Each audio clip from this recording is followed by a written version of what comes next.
Today is June the 5th, 2024. My name is Tanya Finchum. I'm with Oklahoma State University with the Oklahoma Oral History Research Program.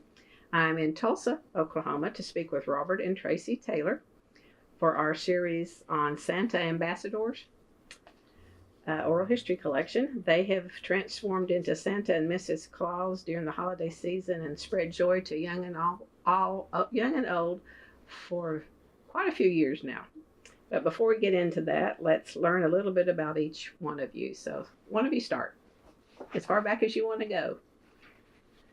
Well, we've been married for 22 years. Okay.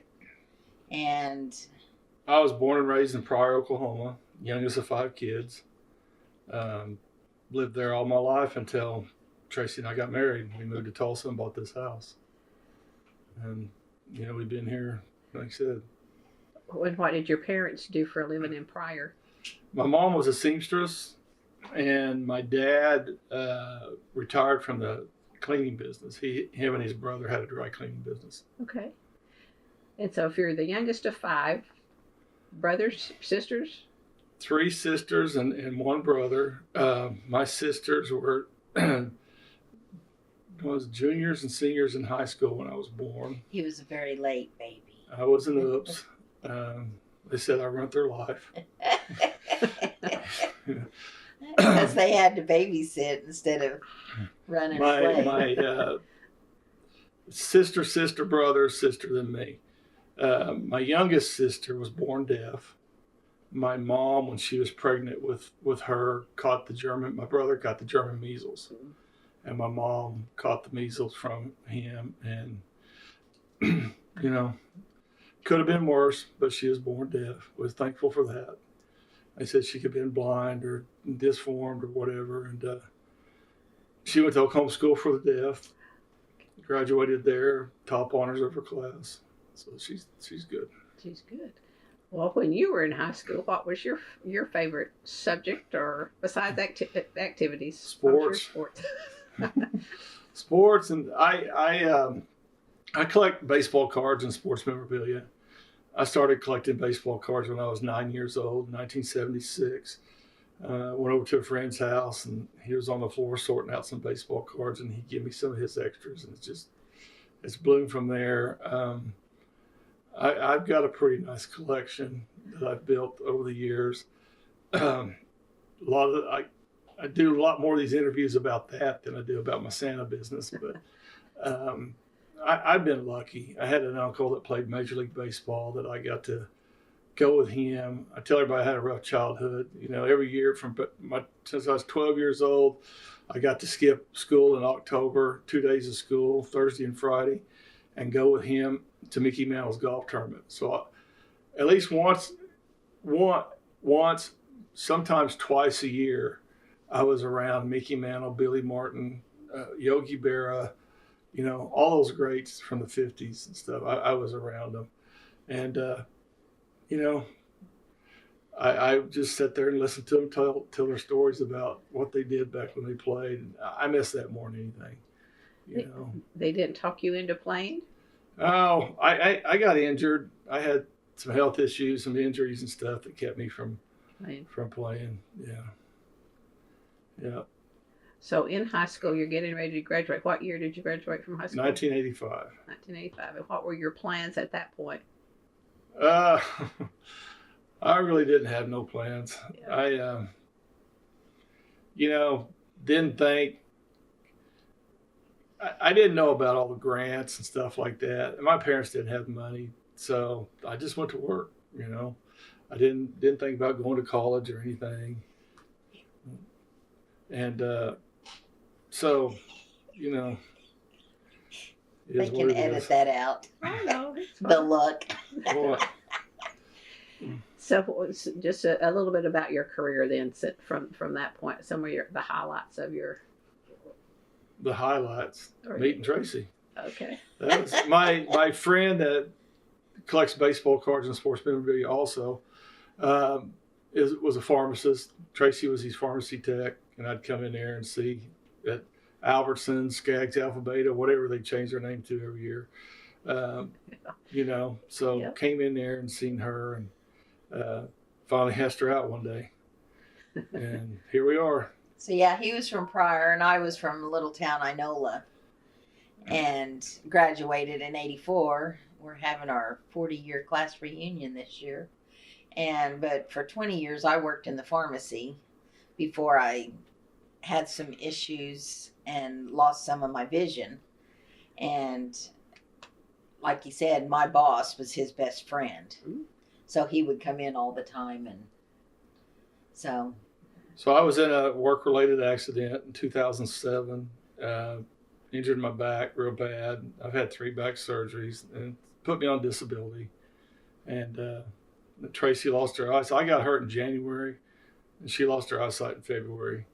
And so we've been disabled, home together since 2007. And you're living to tell the tale. And, I know. I said it must be love. And our friends call us America's best handicapped couple. But we make it work. And she came home. This was around that time.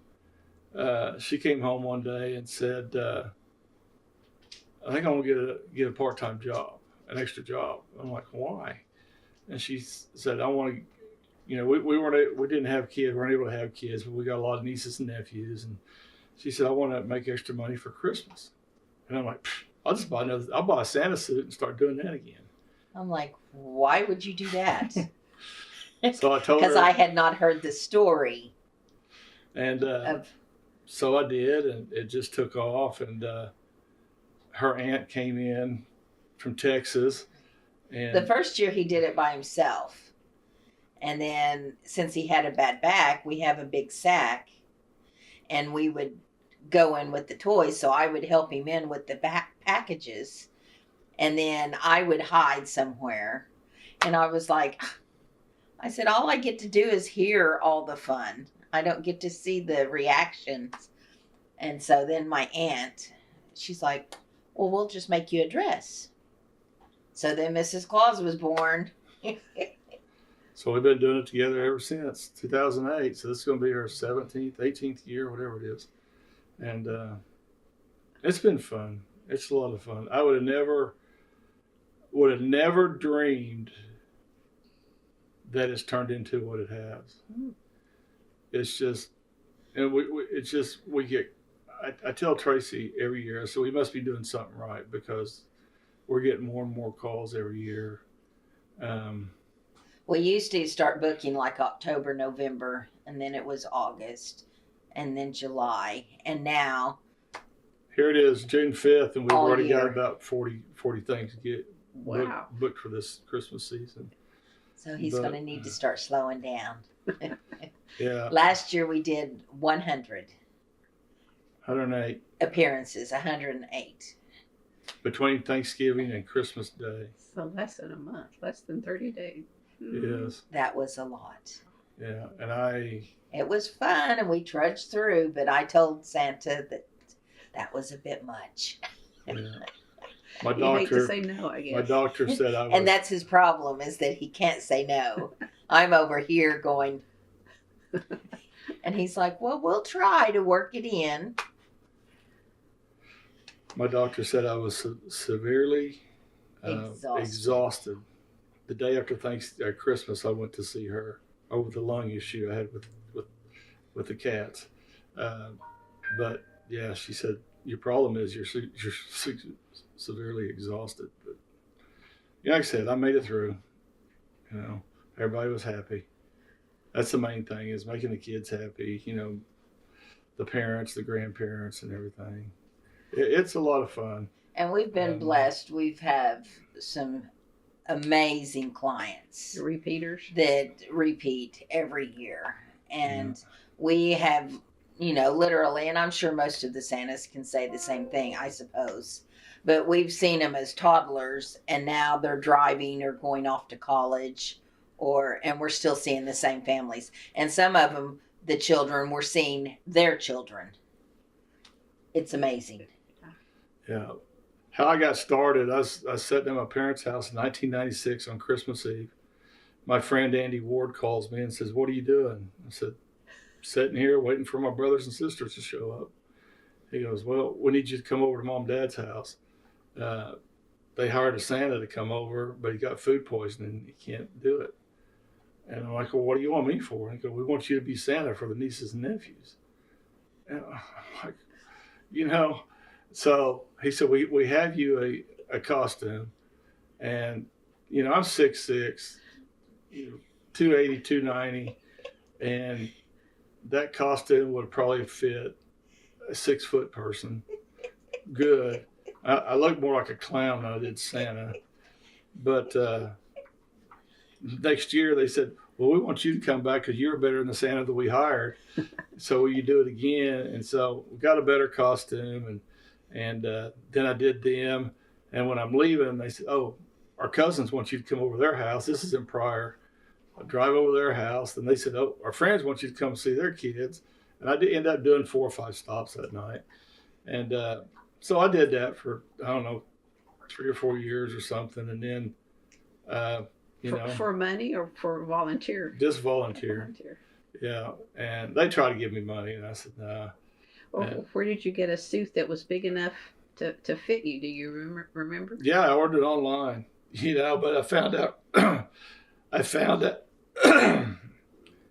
Santa sizes and human sizes, sorry, are a lot different, you know. So I wear a 2X or a 3X, you know, whatever it is. So I ordered a 3X, and it was, I mean, huge.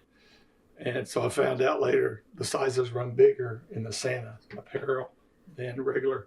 Make up for padding or something? I don't know. I don't know.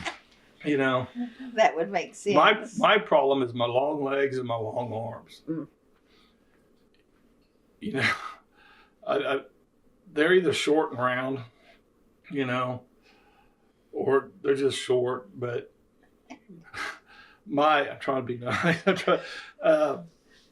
But yeah, pants are too short. And we're still struggling with that. And because some of his suits we have to have altered. Yeah. Still.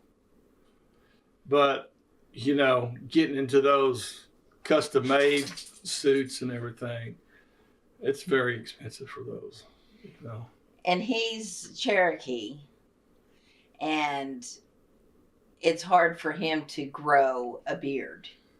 Yeah, God didn't bless me with the ability to grow a beard. We tried, but by Christmas it was still nothing. And so then that's when, we had the top of the line synthetic beard set that we thought looked amazing until we found. Now each year we kind of zhuzh him up a little. And one year we went because he had heard about. Well, these custom-made beards, it sounds funny, but to get the right measurement through mail order, you're supposed to wrap your head in saran wrap and do an outline of your hair. And then you measure from temple to temple. And I'm like, you know, these beards are over $1,000. Wow. And it's going to be cockeyed. Yeah, I said, we're going to measure it wrong, and I'm going to be like this, you know, sideburns up here and one down to here. And so they had a Santa Claus convention in Branson, Missouri. And Heather Gabriel of a custom wig company out of Knoxville, Tennessee, was going to be there. And we went up there and met her. And she was super nice. I'm sitting in a chair like this. Tracy's talking to another Santa and Mrs. Claus waiting in line, and she puts a beard on me. And she stepped away, and I did not recognize him. I was like, oh my gosh, we have got to have one. And so she took the measurements, and thank the Lord we were able to pay that one. Yeah, she let us pay it off. It took her 4 or 5 months to make it. And that was in July, and I got it in like October. So because it's real hair sets that are in a mesh. I mean, they're hand knotted. Real human hair. They're in a transparent type. She does Broadway plays, theatrical stuff, theatrical wigs and stuff. So the beard, the mustache, and the wig was $1,600. something like that. Like $1,600. Quite an investment, yeah. Yeah. Yeah. And then I've And they're so much cooler. yes. So that made his Santa season quite a bit better because we're struggling on how to keep him cool. Because as soon as you put on that synthetic wig set, he immediately was hot and sweaty. It was like, trying to keep things 0 below, and it was tough. So was the 16 for the beard plus a hair, or just the beard? that was It's the whole set. The whole thing. Yeah. And that's And that's kind of on the low end. Could be. That's called a traditional Traditional bearded Santa. I'm learning. Okay. Yeah. Then I bought another one that's a little bit, that was a tier 1, tier 2, tier 3. Tier 3 are the most expensive ones. They're $3,000 and $4,000. And they're longer. They're So just I got a tier 2, and then this Maggie Zhang out of China started making these beautiful sets out of yak hair at about half the price. And another Santa friend here in Tulsa, Chris Capstone, he got connected with her, and I mean it just looked great. His looked great. So finally one day, my whole worry was, is this yak hair going to be like the synthetic and going to be hot, Or itchy. And Chris Right. Chris assured me it wasn't. So I finally ordered me one, and this will be my 3rd year wearing it this coming year, and it's beautiful. I get so many comments about people don't believe it's not my real beard. It's a process. It takes me about 30 minutes to get everything on. I've got to wash my face with ivory soap.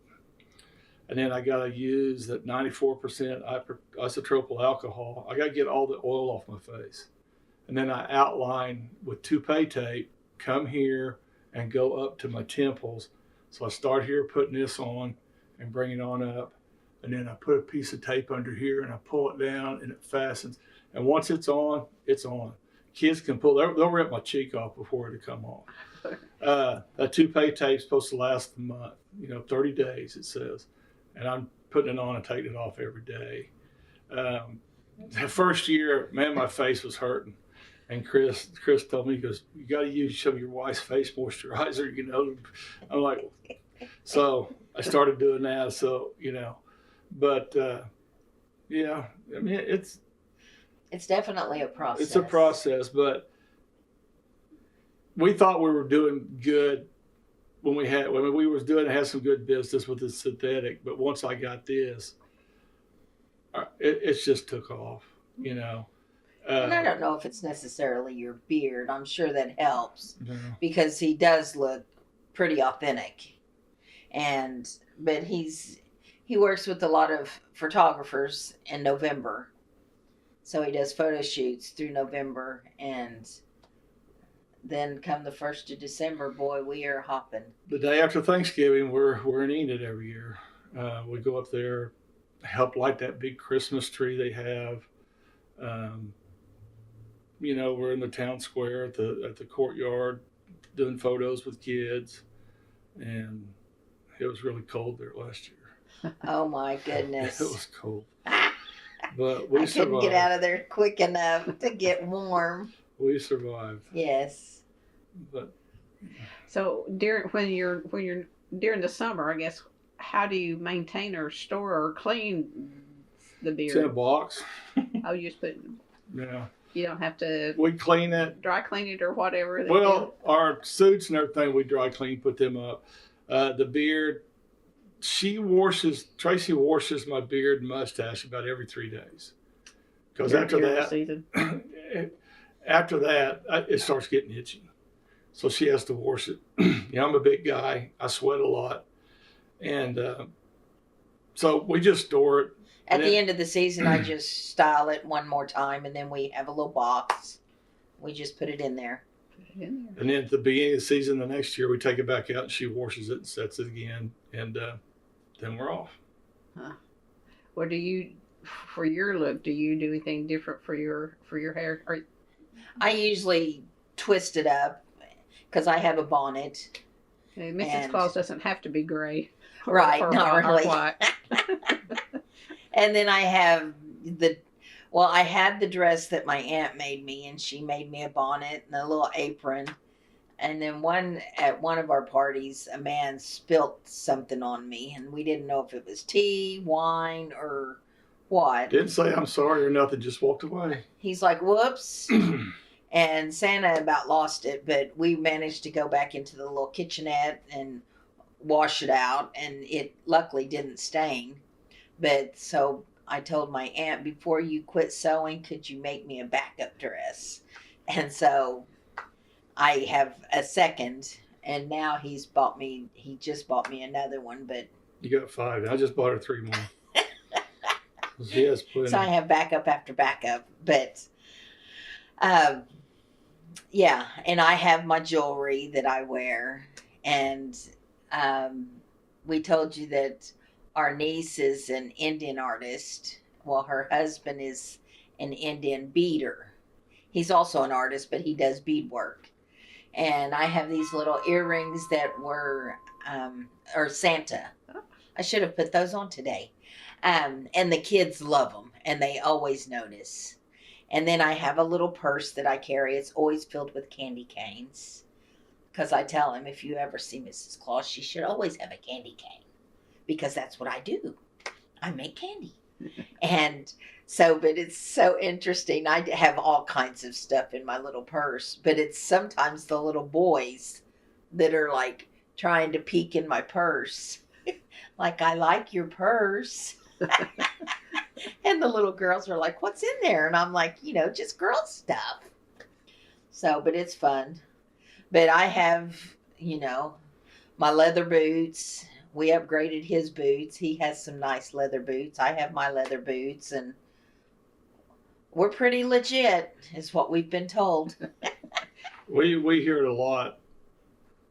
Every year, people say, we look like the real Santa and Mrs. Claus. It's just, we get that a lot. Most authentic Santa and Mrs. Claus they've ever seen. So People have an image of what that is. I know. Don't they? yeah, especially with Tracy. They said, when I think of Mrs. Claus, it's you. They're like, You know? you're exactly what I thought she would look like. That- And then we have some clients, it's my favorite story, is that we were leaving one time and they're like, okay, well, we'll see you next year. We love having you every year, Santa, but never come without Mrs. Claus. That's a big thing, because a lot of kids never see Mrs. Claus. That's And when Mrs. Claus is there, sometimes Santa's back burner. They don't care about Santa. They're all about Mrs. Claus. One time me and Grandpa sat on the couch and just talked. They were all about what Mrs. Claus had to say. And so that's, So it's fun. we've learned another thing about, we have to have the same stories about stuff, because they'll go ask her a question and come and ask me the same question. Where's the reindeer? So if you get on the right page, You know, same we're- page. Every For time, sure. where's the reindeer at? Well, reindeer can't come out during the day, or during the evening or whatever. There's too many cars out. So we got an elf that works at the zoo. We got a place out there at the zoo in the woods where we can land. The elf comes and takes care of our deers, and we borrow his car to drive to your house. He says, do you ever go to the zoo?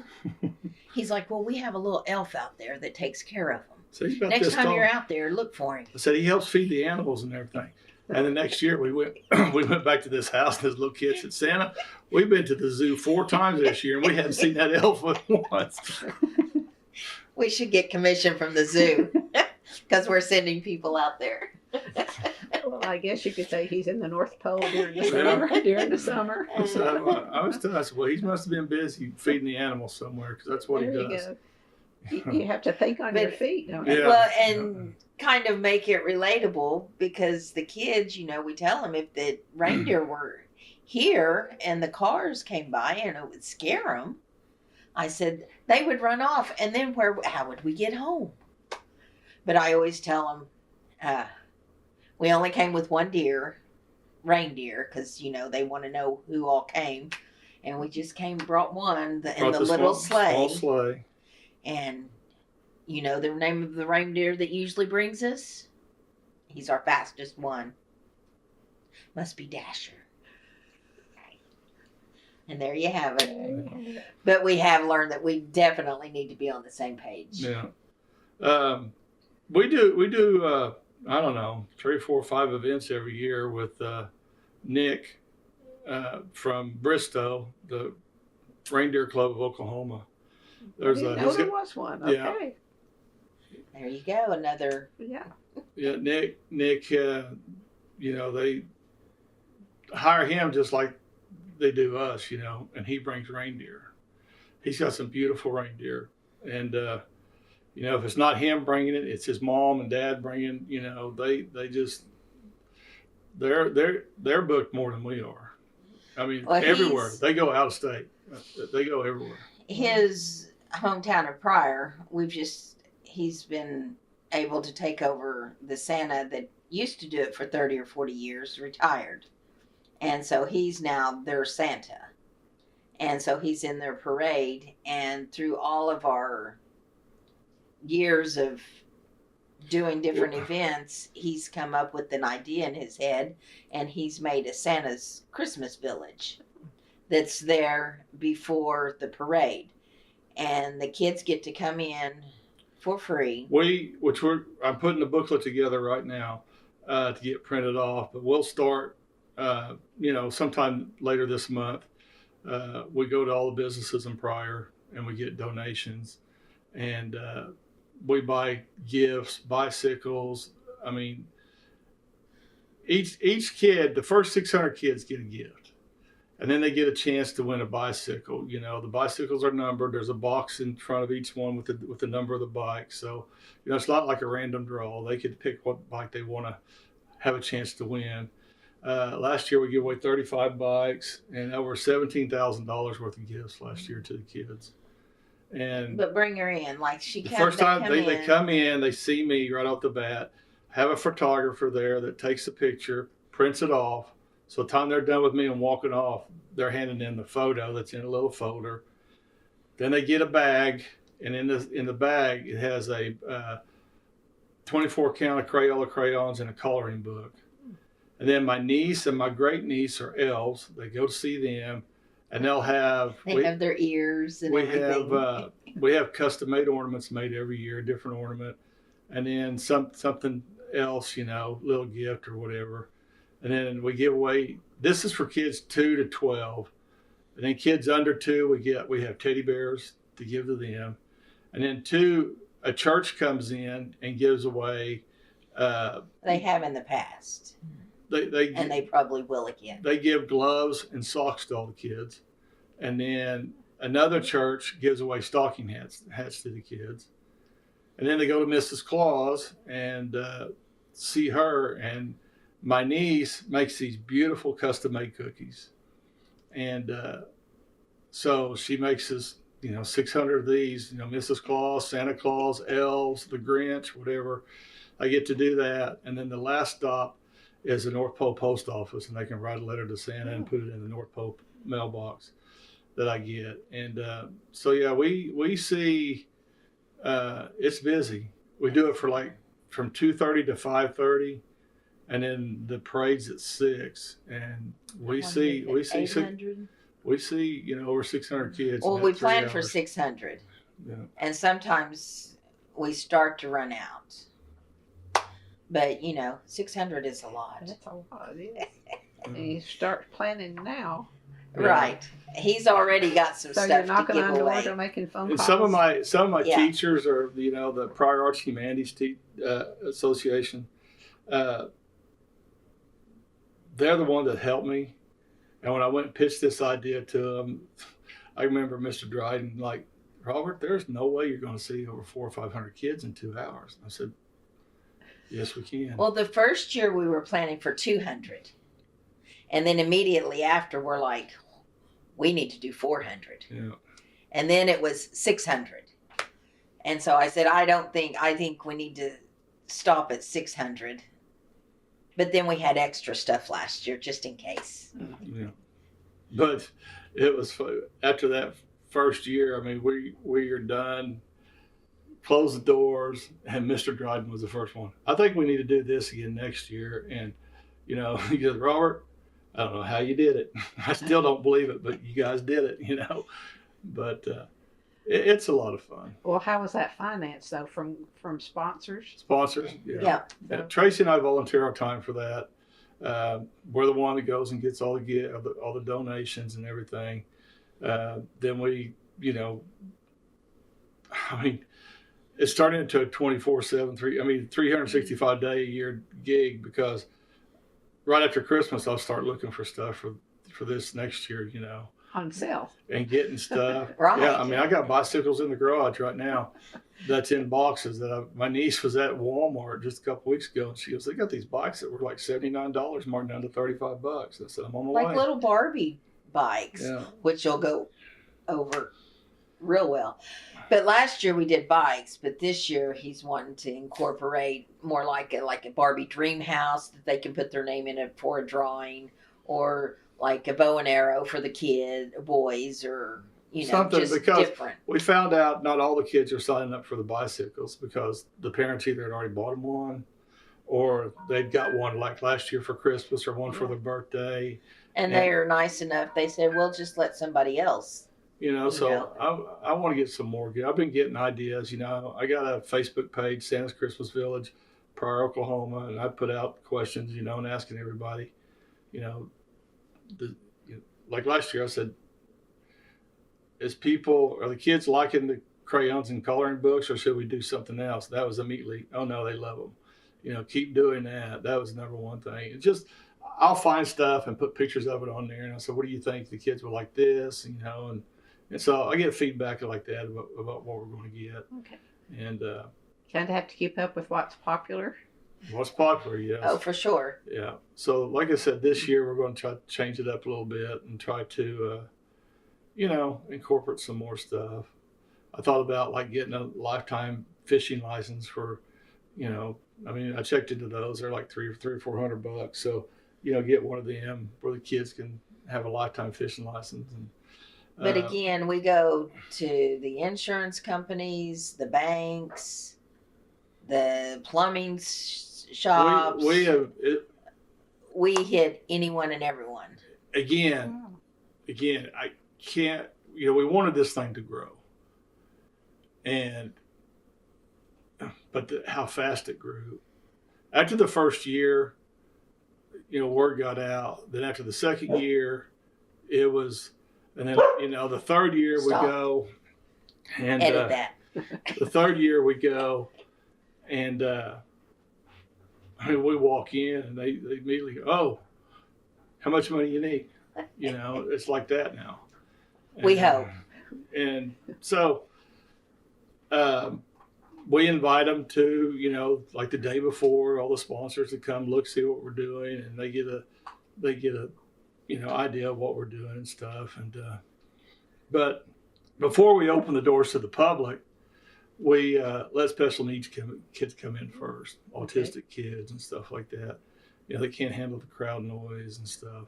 So we do them first, and that's a big thing that we get a feedback from the parents and grandparents for doing that.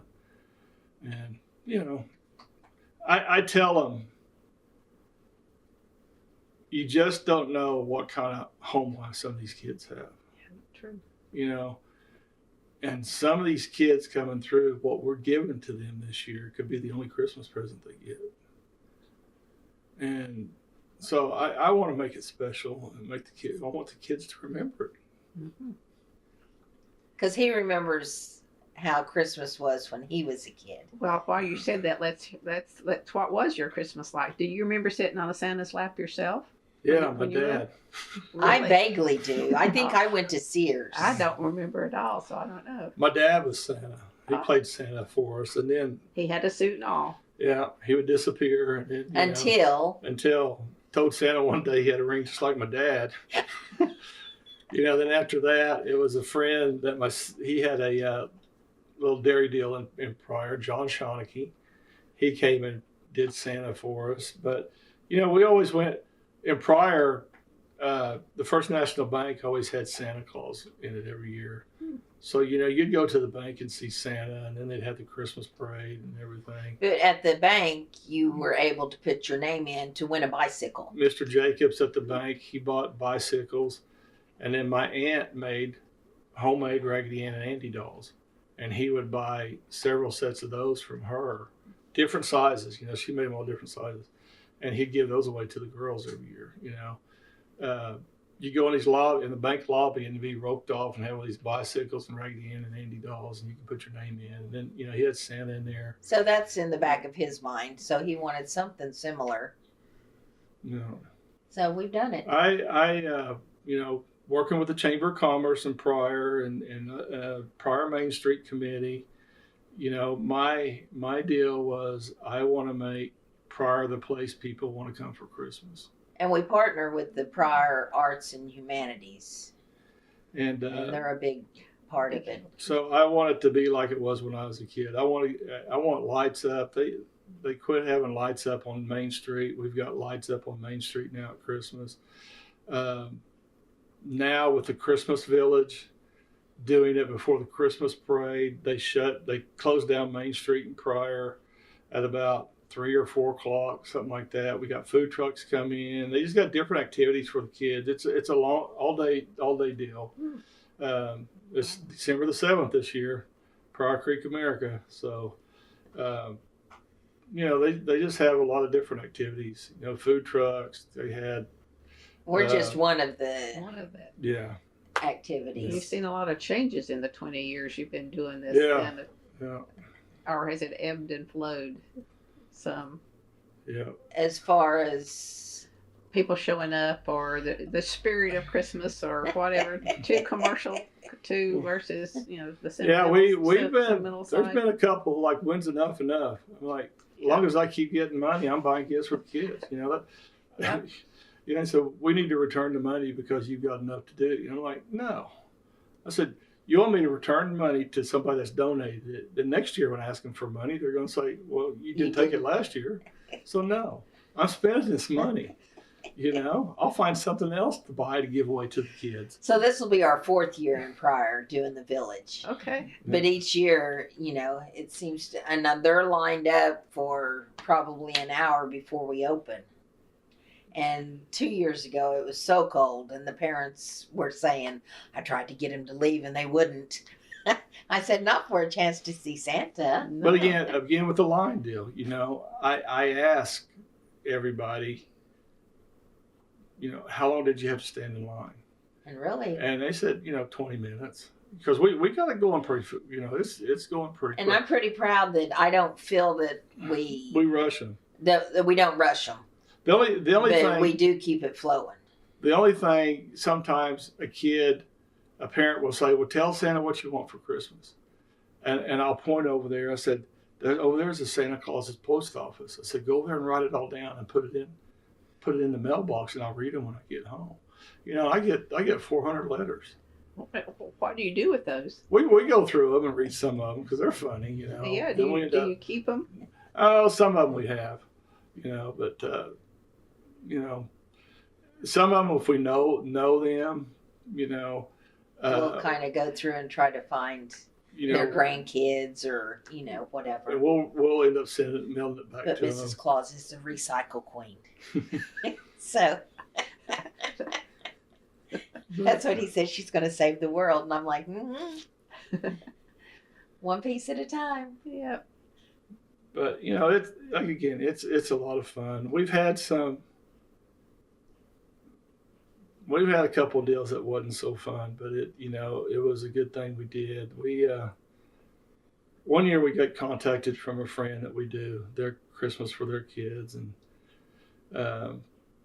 his wife's friend was dying of cancer,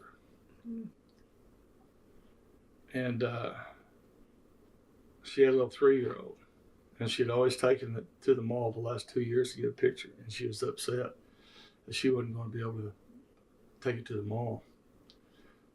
And I just said, where do we need to go? And it was in Owasso. And we get there, the sister came out and said, you got to give us a few minutes, we got to. And finally she come out and said, okay, come on in. I didn't know. She hadn't been out of bed in a week or something like that. And I tell you what, that lady mustered up some courage. Mm. And we took the pictures with the kid and did things with it. And then she asked if she could come sit on my lap. And I said, sure. And they had to help her over. And to this day, that's the biggest, tightest hug I've ever received. And she kept telling me thank you, you know, over and over. And it's like 3 or 4 days later, she died. She knew then. Yeah. But we used to partner with Channel 8, and we did one of their schools that they had adopted, which is Park Elementary. And we saw, I don't even know how many kids there, 500 kids, but we, you know, each one they would bring in, and each Channel 8 would have bake sales and different things, and they would give away coats or shirts or, you know, different things each year. And there were some really touching stories from that as well. Because you don't, like you said, you don't know. And that's when we found out that the one little boy that was holding his package. Everybody was opening up their gifts except for one little boy. He's sitting on the ground with his legs crossed. He had his package like this. And I went up to him and I said, hey, son, you going to open your present? And he looked up at me with tears in his eyes and said, no, Santa, I'm going to take it home and put it under my Christmas tree because you never come to my house. A kick in the gut. Yeah, no. How do you hold it together in that moment? He doesn't. In that moment. Mrs. Claus steps in. Well, you'd have to. I mean, yeah, because there was a couple of times that him and the little person from Channel 8 were choked up, and I was like, had to get in there and talk to the kids and let them gather theirself. But and we would give out like race cars and teddy bears to the girls. Race cars for the boys, teddy bears for the girls.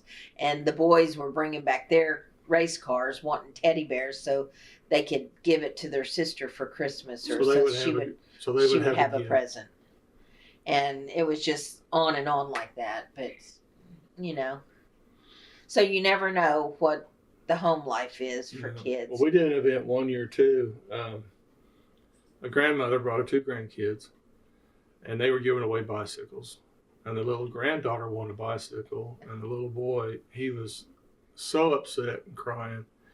And I went down, and I talked to him, and he was probably 3 or 4. His sister was probably... She was probably 3, and he was probably 5. Okay. But, you know, he wanted a bicycle too. And I had to explain, I got him to, you know... Calm down. To calm down and understand that those gifts weren't from Santa. There was a... You know, she won it. It was a contest. You said, you remember your grandma filled out, put your name in, you know, it was a contest. And so he understood and he settled down. And I went and asked Grandma, and I said, is he going to get a bike for Christmas? And she goes, whatever they got tonight is probably all they're going to get, you know. So we got her phone number and everything, and, you know, a few phone calls, and we had a bicycle for him, and he liked Spider-Man, and Walmart just happened to have a Spider-Man bike, Spider-Man helmet. This was in Okmulgee. And so we drove back down to Okmulgee and give it to him. And, of course, we bought a couple of gifts we bought him other stuff besides that bike, bought some baby dolls for the little girl and stuff like that. Because we couldn't very well take him. You know. Something. And, oh, my goodness. The look on his face, though, it was all worth it. I mean, the grandmother was crying, and, you know. We walked in, and literally there was a hole in the wood floor through.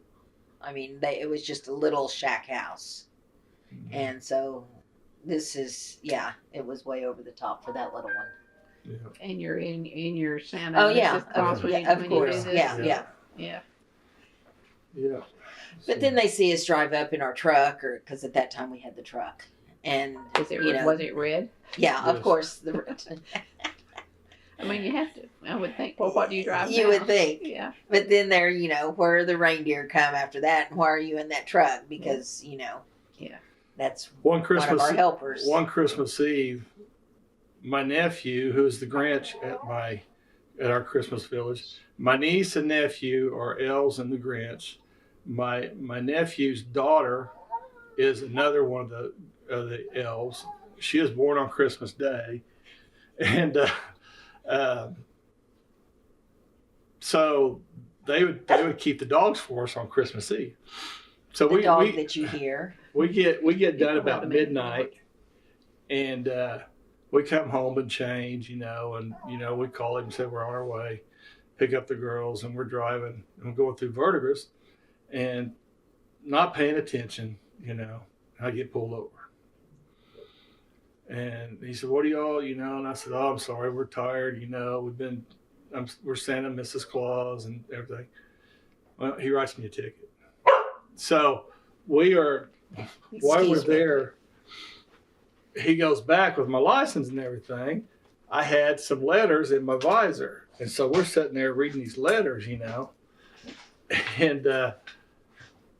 he comes back and says, "Well, got to give you a ticket," and blah blah blah. And I said, "See, we really are. Here's the letters we've been getting. Here's some of the letters we got tonight." So we get in the car, and everything, and we take off. About a quarter mile down the road, lights come on again. And we pull over, and he comes up. He goes, "Give me the ticket. I just can't do it." Yeah. So he took the ticket back and ripped it up and said, "Merry Christmas." So I've been pulled over twice. Last year I got pulled over by a police officer in Owasso. I have my phone. I'm looking at, the directions. And he was dressed as Santa, trying to find this place. You're still in character. And I went right past the police officer. I'm doing like 45 and a 30. And, he pulls me over. And then, you roll down the window, his eyes get about this big. And he's like, you went flying past me and you got your phone up. What am I supposed to think? And I'm like, well, I said, I'm used to driving a sleigh, not a car, and everything. And he goes back, of course, runs the license, and then he comes back and he said, "I'll let you go," but he said, "Will you do a video for my kids?" And I said, "Sure." So I told him, I said, "Your dad's a good police officer and everything, even though he pulled Santa over, but he's still on the nice list, and go through this whole thing." And I got a thumb that lights up red.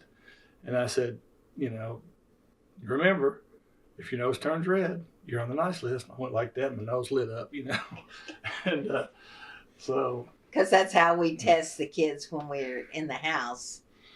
He has his thumb that lights up and he touches their nose. And if it lights up, they're on the nice list.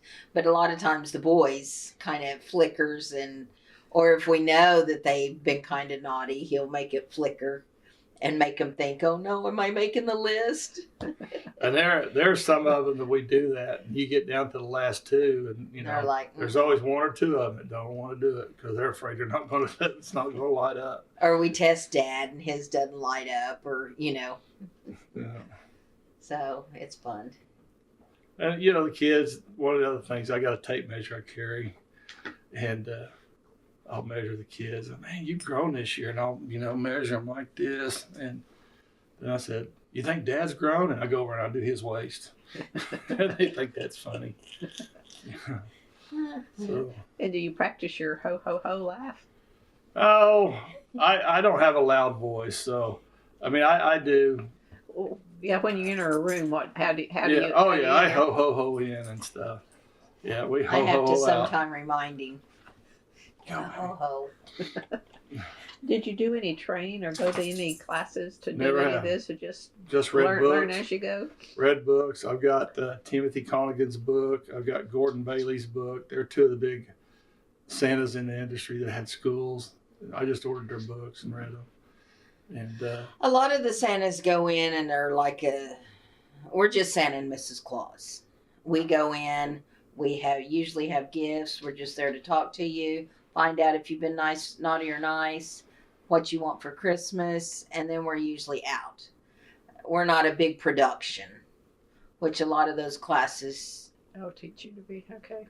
Yeah, sing and dance and stuff. And we're like, So your suit is the traditional red red suit like the guy behind you there? Yep. Yep. Red. I've got a traditional suit like this with the fur down the middle. I've got the Coca-Cola, what they call a Coca-Cola suit that has buttons instead of the white fur down the middle.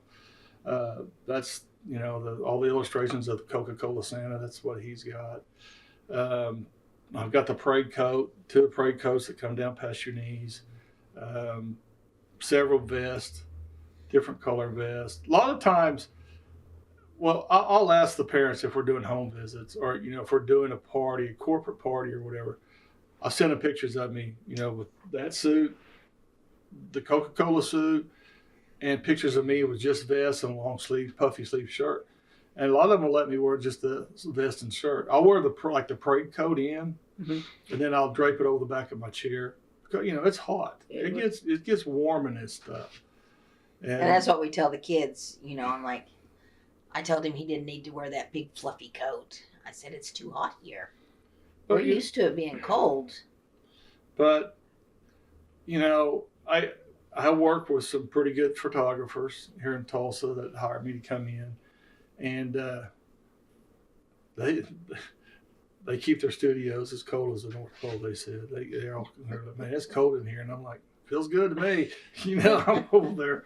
And if you get to request the temperature, can you? I mean, do they? They do. You can put a fan over there, just that breeze going by. That's will help cool it down. That's a lot. If I just have a little bit of a breeze. And I actually can fit. I have a little fan that we came up with from somewhere. We don't know. And sometimes I'll get it out of my purse and hold it behind him, just like you said, to have a little breeze. Well, they have those cool vests that has these little ice packs. It's just like a regular vest, but it's got pockets on the inside and the front and back. And they got these gel packs you can freeze, and you can put that on. Those would be great. But they don't. They're supposed to last for 2 or 3 hours, and they don't. After about 30 minutes, it's just heavy weight. Yeah. So those went out. Yeah. And so we just things changed when I got this other beard set. That plastic synthetic stuff was just terribly hot, and but I'm still. It's a breeze to me. It's a breeze now with this new beard set. But I'm still. Are you okay? Do you need something? And he's like, I'm good. I'm used to him being like about to drop. Yeah, when we walk into a place, 3 or 4 minutes to get accustomed acclimated to everything, and then that's what I said earlier. I mean, when we're doing home visits, I'll text the parents, say, we're 10, 15 minutes out. We'll be there soon. Turn down the heat or turn off the heater, and then turn up the fans, get the ceiling fans going and stuff like that. And where's the presents, because they'll put the presents in the car or something like that. And so, it's... and that's one of the things, the closer it gets to Christmas, then they'll leave presents out on the porch or in the cars. And we have a big bag that we load them in, and then we, ho in. We have. This is our last stop on Christmas Eve every year. It's a Hispanic family, and they believe at 1 second after midnight on Christmas Eve is Christmas, and that's when they celebrate with their families. You turn the corner. This first time we did it. We turned the corner, you knew which house you were going to because so many cars and the music, they have a good time. But they do it with their family that night. Christmas morning is spending home with your immediate family, So we get there, he calls me and we go over everything. They want us as close to midnight as we can get, on Christmas Eve. Christmas Eve. But we have, because on Christmas Eve, we start at like 2:30 or 3, and we go till midnight. Yeah, well, but we finally have gotten them to like 10:30. We drive. So we can get home. We go Bixby, Owasso, Jinx, Broken Arrow, Tulsa, Jinx, I mean, that's we drive 200 miles and never leave, Tulsa, basically. But anyway, we get there, and I got, these gift bags, and I said, so where's the gifts? And they said, oh, we're inside the house. I go inside the house, and it's just lined up. I'm like, I don't think these are all going to fit, They were like 30-gallon trash bags. This was the year the hoverboards with... came out. Oh. So every one of the kids got the hoverboards. This family, they either own Boost Wireless, Cricket Wireless in Tulsa, or they own the drive-through car washes. And whatever the latest gadget is that Christmas, that's what all the kids get.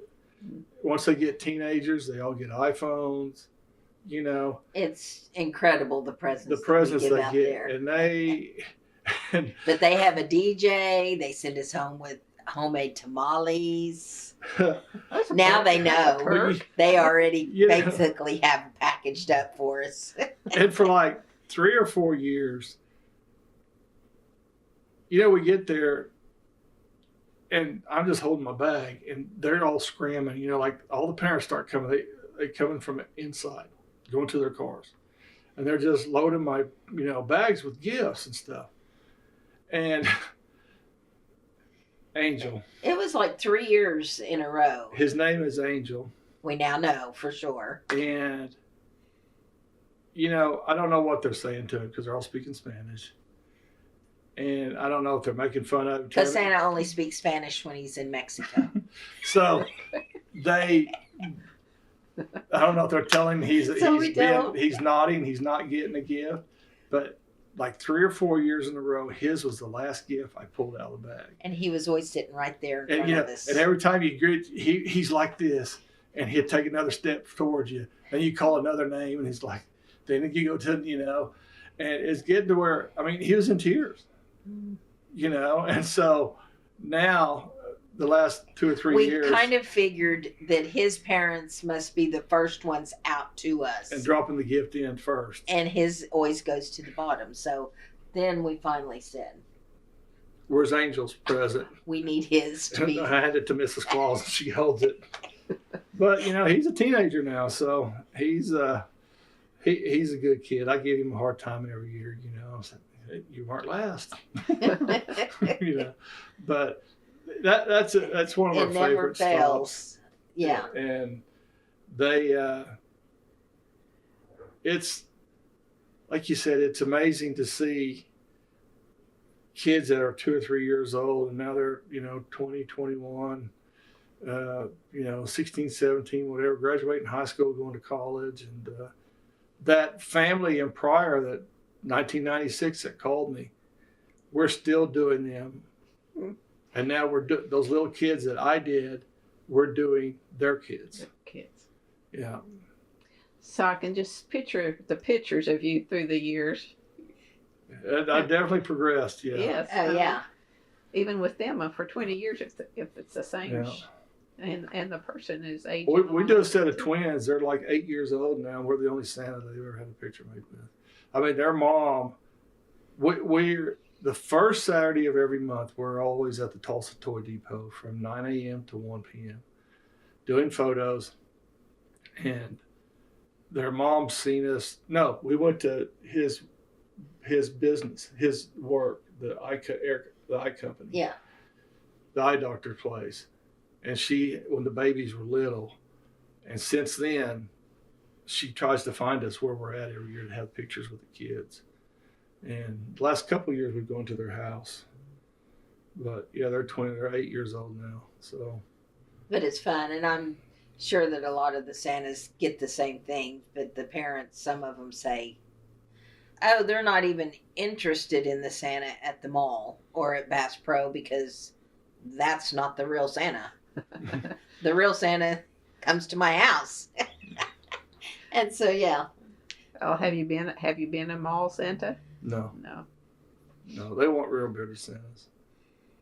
Until COVID came, and they were desperate.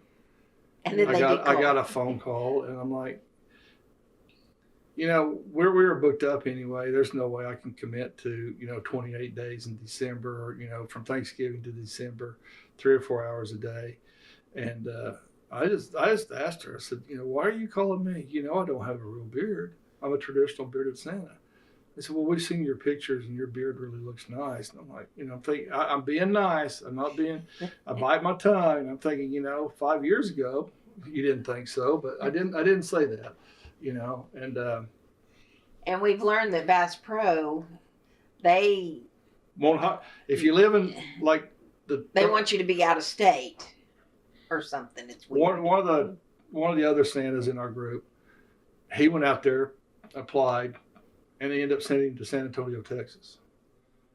So crazy. Yeah. And it's just, so I don't know, unless things have changed or stuff, but I guess they have during COVID because they wanted me out there. But well, how did COVID impact what you normally did? For we had a big discussion with our doctor. We got to go and get our flu shot every year, and we talked to him about it, and so we came up, the distancing thing, 6 foot. Parents stayed back unless they were in the photo, but everybody that came up, kids, everybody, get them in my lap, get ready to go. They have on their little mask. Mom, photographer, whoever's taking the photo, when they're ready, all right, take your mask off. They take their mask off, we smile, take a picture, they get it, I put them down, they put their mask back up, and then they stand in front of me and tell me what they want for Christmas. Mm-hmm. We didn't wear a mask, we didn't hide behind plexiglass, stuff like that. And we got a lot of compliments for, and thankfulness for being normal. Yeah. So we made it through. And well, what do you do for self-care during that your busy season? Take a lot of vitamin C. And to relax. It's stressful in a good way, I guess. Right. But still, how do you come down from that? It takes us a good month. Yeah. You kind of like you're in jet lag after the Christmas season's over. You go from being the most wanted person in the world, to nobody cares about you now, and, it's kind of a kick to the old keister and the ego, but after 17 years, you get, what's coming and everything. And Tracy's dad lives in Puerto Rico, he passed away, but after Christmas, she'll go to Puerto Rico for a couple of weeks to spend with her stepmother, and me and the dogs are here by ourselves. That's when after Christmas shopping. Yeah. That's when he starts looking. Then I start looking for stuff for giveaways Christmas at Christmas. Village. Yeah. Yeah. One of the big things with the businesses, which I don't blame them, that give us money, they want something with their logo on it, Mm-hmm. And so I found a company this year that has a lot of different options in it, and they can put your company logo in it. So that's something I'll be taking around to the businesses and showing them this year. I can get this stuff, And I'm thinking, do you do an inventory or have an accountant, or is that you? How do you keep track with all of this? That's kind of, we partner with the Arts and Humanities. Okay. And they're a 501(c)(3). Because that's another thing, yeah. Is that you need to be a nonprofit. For some of these businesses, or, for them Cherokee to Nation give us the donation. The business. So they have a treasurer, and we just keep track. I know I turn in all the receipts, so I keep track of what I spend. I know how much I have, what I can buy. And he keeps tracking in a little notebook. He does it all. Yeah. I'm just along for the ride. And the cookies. And the cookies and candy canes. It takes us a week to set it all up. We start on a Monday and setting everything up. Yeah. Thunderbird Youth Academy, we got them last year. Somebody suggested, because, and they'll probably come again this year. I'm not complaining about the help. They're wonderful, but I guess, I told you earlier, some of them are retired teachers. They're all in their 70s and stuff. Tracy and I, with my injuries and stuff, my back, I can't do everything anymore like I used to. I try, but somebody suggested, go out and ask Thunderbird Youth Academy. They get the youth to volunteer, and so last year we did that, and it was a breeze. We had it done in 3 days instead of 5 days, and so I asked him last year, And then after Christmas, these cadets that were there were getting ready to graduate right before Christmas. And we had our one and only day off in December. We dressed up and went over there and surprised the cadets. Because they were referring to us as Santa and Mrs. Claus, but we were not. And even some of those were like, "You're not the guy who was helping the other day." I said, "Yeah, I am." Yeah. And of course, then we kind of worry because I kind of look the same, and we do a lot of friends and family, or friends, and so then when we see their grandkids through the summer or whatever, it's always in the back of our mind, like, are they going to recognize our voice? Or they won't recognize him at all. But me, I try not to make too much of eye contact with them. So it's tricky. You just say she's your twin. Yeah. Well, Mrs. Claus is your twin. Luckily, I haven't really fell or anything. Or Tracy hasn't, when we've been out on the ice or snow. That's true, too. Every year I tell Travis Meyer, snow on the 25th. No snow until the 25th. When was that blizzard? Like 7 or 8, maybe 8 years ago, 9 years ago? That's probably 10 years ago. We had that real big snow on Christmas Eve, and everybody's calling and saying, from Pryor and all around. You don't have to come. You don't have to come. One lady, and we're not going to say her name. And we knew it. I said, she's going to want us to come no matter what. So Tracy called her, and she said, "Oh yeah, we're here. Everybody's here. We're waiting on you." Snow was this high. I mean, it was. But we did terrible. it. We went. It wasn't too far. It was just down 51st Street. We went there and did it, and came back, and it was treacherous. Luckily, Don't let it get you. Luckily, my truck didn't get stolen because I left it running while we was inside, so it'd be warm. But a couple years ago, I had surgery on my shoulder like 36 years ago, and I was having trouble. It was hurting, and I'd had my knees replaced, and I had an appointment to go see the doctor after Christmas. And I've had so many cortisone shots in my life that they don't like giving to me, but I begged my doctor to give me one, get me through Christmas, and he gave it to me just because he seen that I had an appointment to see the orthopedic surgeon. Well, we're over at my niece's house on Christmas morning, and we're taking pictures with her grandkids. And she has the high dining room table. It's got like bar stools, high bar stools. So I'm up in that. I reached down to pick up the 6-year-old to put on my lap, 5 or 6 years old, and my shoulder popped. So we did that. We got out to the car, and I told Tracy, I said, "Did you hear my shoulder pop?" And she goes, "That was your shoulder?" And I said, "Yeah." And I'm sitting there in the car, and I couldn't touch my nose. I couldn't, So we had 2 more stops. We went to Claremore to see one of my high school buddies' kids. And then we went to Pryor to see my cousin's grandkids. And Tracy had to pick them up, put them on my lap. I couldn't pick them up. And I couldn't, this is all I could do. I couldn't I couldn't move my shoulder joint. So 2 days later, I'm in to see the doctor, and he said, "Well, you tore it up, and had an MRI, and I tore my labrum off the bone, had a 1 3/4 inch tear in my rotator cuff, tore a couple tendons, and so, had to have surgery." But not until after Mrs. Claus came back from Puerto Rico. Yeah. Every time I talked to him from Puerto Rico, it was getting worse and worse. Oh, it's terrible. And I got a really high tolerance for pain. And he wanted to do an MRI first because he said, "Knowing you really tore it up. I don't want to get in there and see a surprise, And couldn't get an MRI in Tulsa. Everybody was booked. I mean, I was calling every day. "You got a cancellation?" I mean, I was hurting. And I was putting lidocaine patches on. And one day I picked up the phone to call, and the lady's going, "Hello, hello." And she goes, at the Owasso MRI, and she said, "We just had a cancellation. Can you be here in 15 minutes?" I said, "I'm on my way." So I finally had the MRI. Then, like 3 days later, I had surgery, and So he's bionic. He's got new knees, new shoulders, so on his back. But I do try to pick up the kids as much as I can.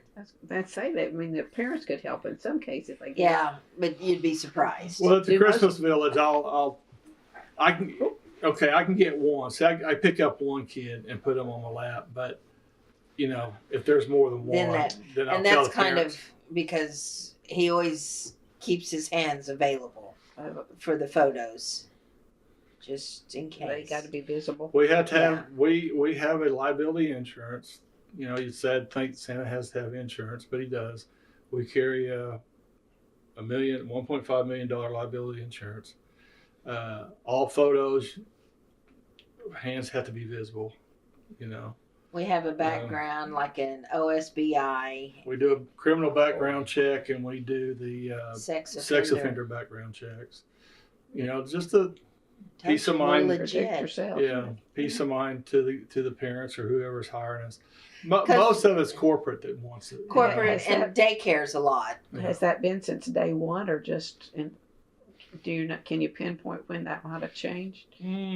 Probably 7 years in. Yeah. Because we've been It's been about 10 years. Since we've been with the Oklahoma chapter.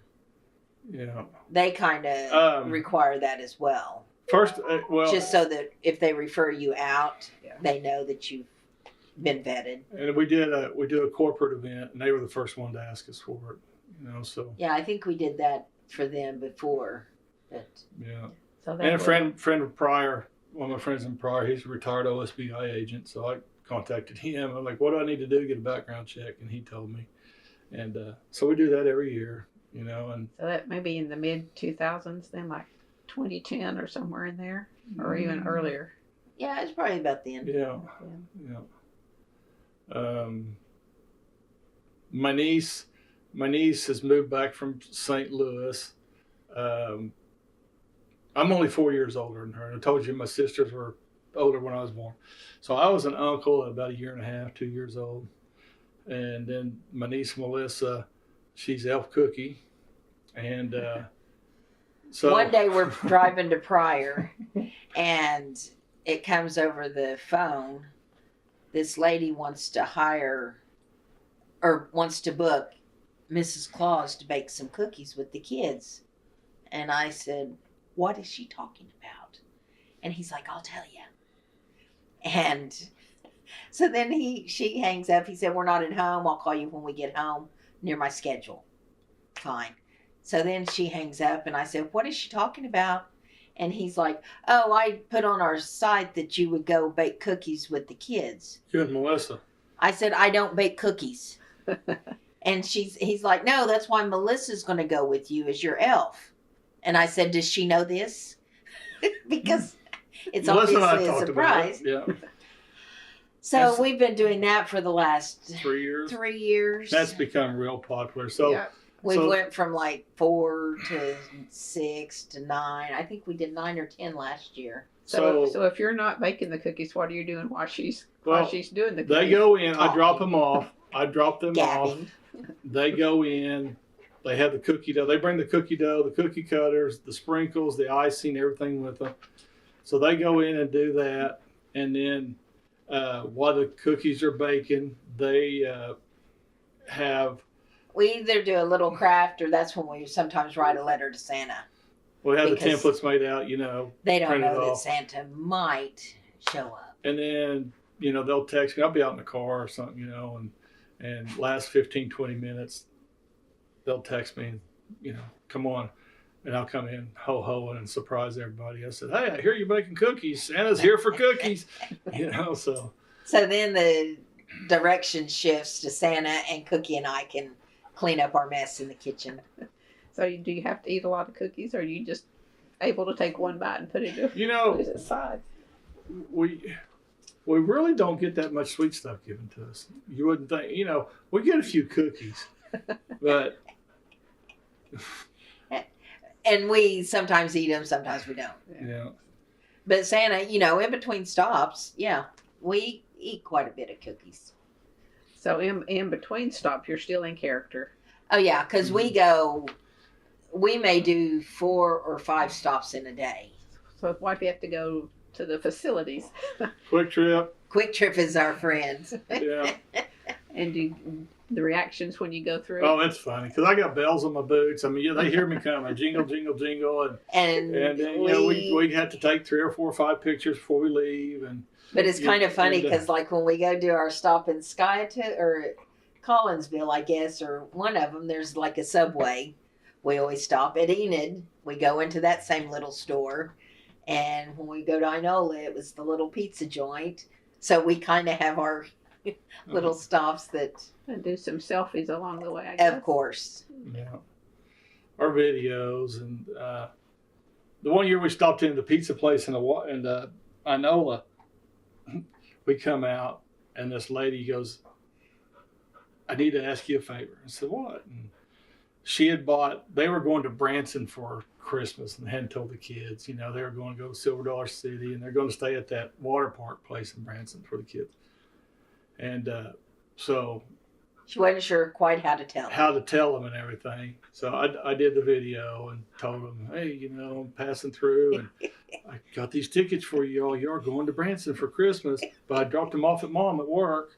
And, I'd come up. You're pretty quick. I'm pretty quick, yeah, especially on comebacks if they have something to say. One of the things that's good is, a parent, grandparent say, Santa, all I want for Christmas is $1 million. And I have $1 million bill. Give it to them. I said, don't call me. You got to come to North Pole and spend it. The kids are like, yay! It's elf money. Oh, shoot. So you keep a few of those in your pockets? Yep. Yeah. Oh, Santa has little satchel that he carries. Okay. Has all his stuff because my purse is overflowing. You've been caught being good by Santa certificates that it says you've been caught being good by Santa. Keep up the good work. You're on a nice list. But I tell them when I give it to them, I tell them, I said, parents, you listen to this, and I said, you need to Christmas Eve put this by. You're gonna leave me some cookies, right? And I said, yeah. I said, well, put this by the cookies so I'll know you've been really good and I'll leave you something special. And I said, but if it's not there, that means you've been bad and Mom and Dad can take this away from you anytime when you're not minded. And if it's not there, then you know what you get. And they all go coal. I said, no, we don't give away coal anymore. All you're going to get is socks and underwear. And they're going, oh, no. But so that's always fun. But we ran into, you were talking about cookies, and they always want to leave us cookies, or we always remind them, don't forget to leave some cookies for Santa. And they say, what's your favorite kind? And when we first started, I said peanut butter. And it was like, I was on Christmas Eve about 8:00 at night. And they had made chocolate chip. And the next morning, I got a phone call from Grandpa. He said, you're in trouble. Boy, you're in trouble. Before, he was telling me, y'all did great last night and everything, but you're in trouble for one thing. I said, what? He goes, the cookie deal. I said, what? He goes, well, you said your favorite cookie was peanut butter. And I said, well, it is. He said, yeah, but their mom had already, mixed up chocolate chip cookies for them to bake when they got home. And said his son went to like 3 or 4 quick trips to finally find a batch of peanut butter cookie mix, So from then on, now my favorite cookies are store-bought or homemade. Mm-hmm. Any kind. Any kind. Yep. But if they leave snickerdoodles, those come back to the North Pole. Those are Mrs. Claus' favorite. Yeah. Well, you mentioned that your sister was deaf. Do you know sign language to communicate with? A little bit. If any children? I'm not around her enough to keep, but I can do a little bit. I should learn more. Do you have a deaf child from time to time? Every once in a while, yeah. And we actually have a CD that is like sign language. Basically sign language. For Christmas. But Yeah, I should do more. I'm ashamed I should. I haven't, but you know, my sister, my mom and dad never learned sign language, and she can talk, so she's always talked to us and everything. I just wondered. I mean, Yeah. And she has a hearing aid, so we're not exactly sure how much she can hear. But like you said, she reads lips very well. Her and I we had tonsillitis at the same time. She's 7 years older than me, and we both had our tonsils taken out at the same time. And for some reason, after having her tonsils out, she gained some hearing. I don't know how it's connected, but after that, we're in the back seat of the car with mom and dad, and she'd hear something, and she'd like, "What's that?" And she just started hearing stuff again. I mean, I kind of on Facebook. There's a lady. There's several of them because once you watch one video, then everybody's videos start showing up. But there's one lady that I like, and she does a little bit of sign language, like what? yeah, just the basics. Yeah. But whenever her son, my nephew, he ended up playing football up in Winfield, Kansas at Southwestern University. And I took him up there for his visit. And when he filled out his application enrollment deal, it said primary language spoken at home, It had, Spanish, blah, blah, blah, or other. And he put other and he put sign language on it. Because his my sister and her husband were deaf. But I mean, we communicate pretty good. Yeah. Me and her do anyway. They come over a lot during the summer to swim, cookouts and stuff. They all live in Pryor. My brother's passed away, but two of my sisters still live in Pryor, and my oldest sister lives in Muskogee. Have they got into the Christmas spirit? Oh yeah, yeah. Part of any? Yeah. They'll come and help at the Christmas Village and stuff. Elizabeth hands out stuff and. So do you have a special belt, or do you have more than one belt, or? I've got one belt. It's custom made. Big old belt buckle. I can go get it. He has multiple or different belt buckles, okay. But he has his favorite one. Yeah. And then so he has that. He has his little satchel on the side, which it's custom. I can get it. And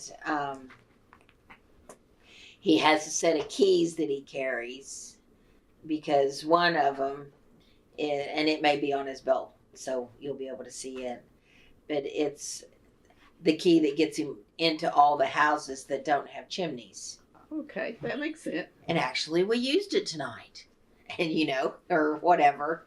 And then he has his reindeer whistle, and it has some glitter in it, so he can sometimes sprinkle a little in their hands, and then he lets them blow it in his beard.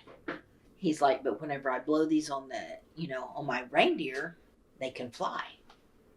And what else do you have? The bells on your boots.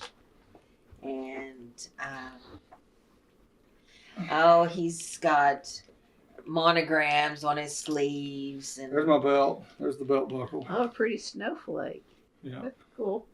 You see it? Yep, you can see it. And this is his There's my slips on his belt. Reindeer whistle. And the magic key that gets in houses that don't have a chimney. Let's see. Here's my North Pole sleigh license. I even have a sleigh license in case Santa's out of commission or has had one too many cookies. A $1 million bill.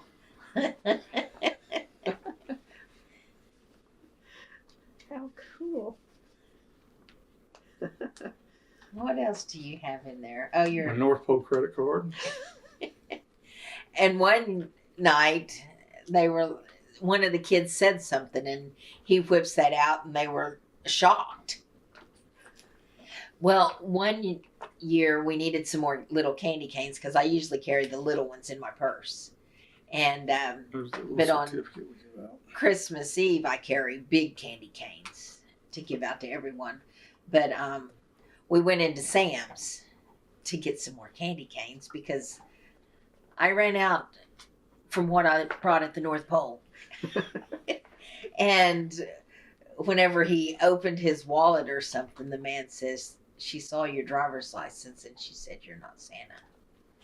And so now, we have this one. Just in case. You never know when they're looking. And where do you The get little things like this? stickers. Oh, there's lots of different Santa places you can buy them. Online or Yeah, online.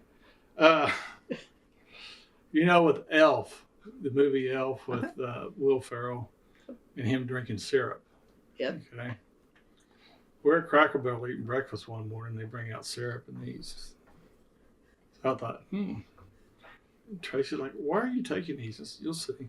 We get home, and I drink Diet Pepsi. So I filled them with Diet Pepsi. And we'll be in the middle of a home visit with kids, and we'll be talking about Elf. Probably 95% of the time, they ask me if Buddy the Elf is real, I said, yeah. And I said, man, he drinks a lot of syrup. I said, speaking of that, I'll open my deal. I said, man, I'm getting weak. I said, I need some energy, and I'll get that, and I'll just drink it. And of course, the parents think I'm taking a shot of whiskey or something. And I said, you ever eat at Cracker Barrel? Their syrup is really good. So that's been a big deal with kids. But And did they ask about like the elf on the shelf? a lot of Santas don't like the elf on the shelf, Most of the Santas don't. and we love them.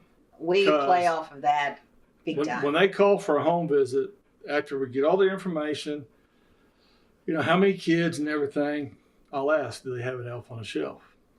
And, if it's the parents I'm talking to, yes, They give us sparkles or sprinkles. the girls have theirs and the boys have theirs. Well, the grandparents don't know. They'll end up calling me back. But I said, I need the name of the elf for for the kid it belongs to. Then I need to know something good or bad.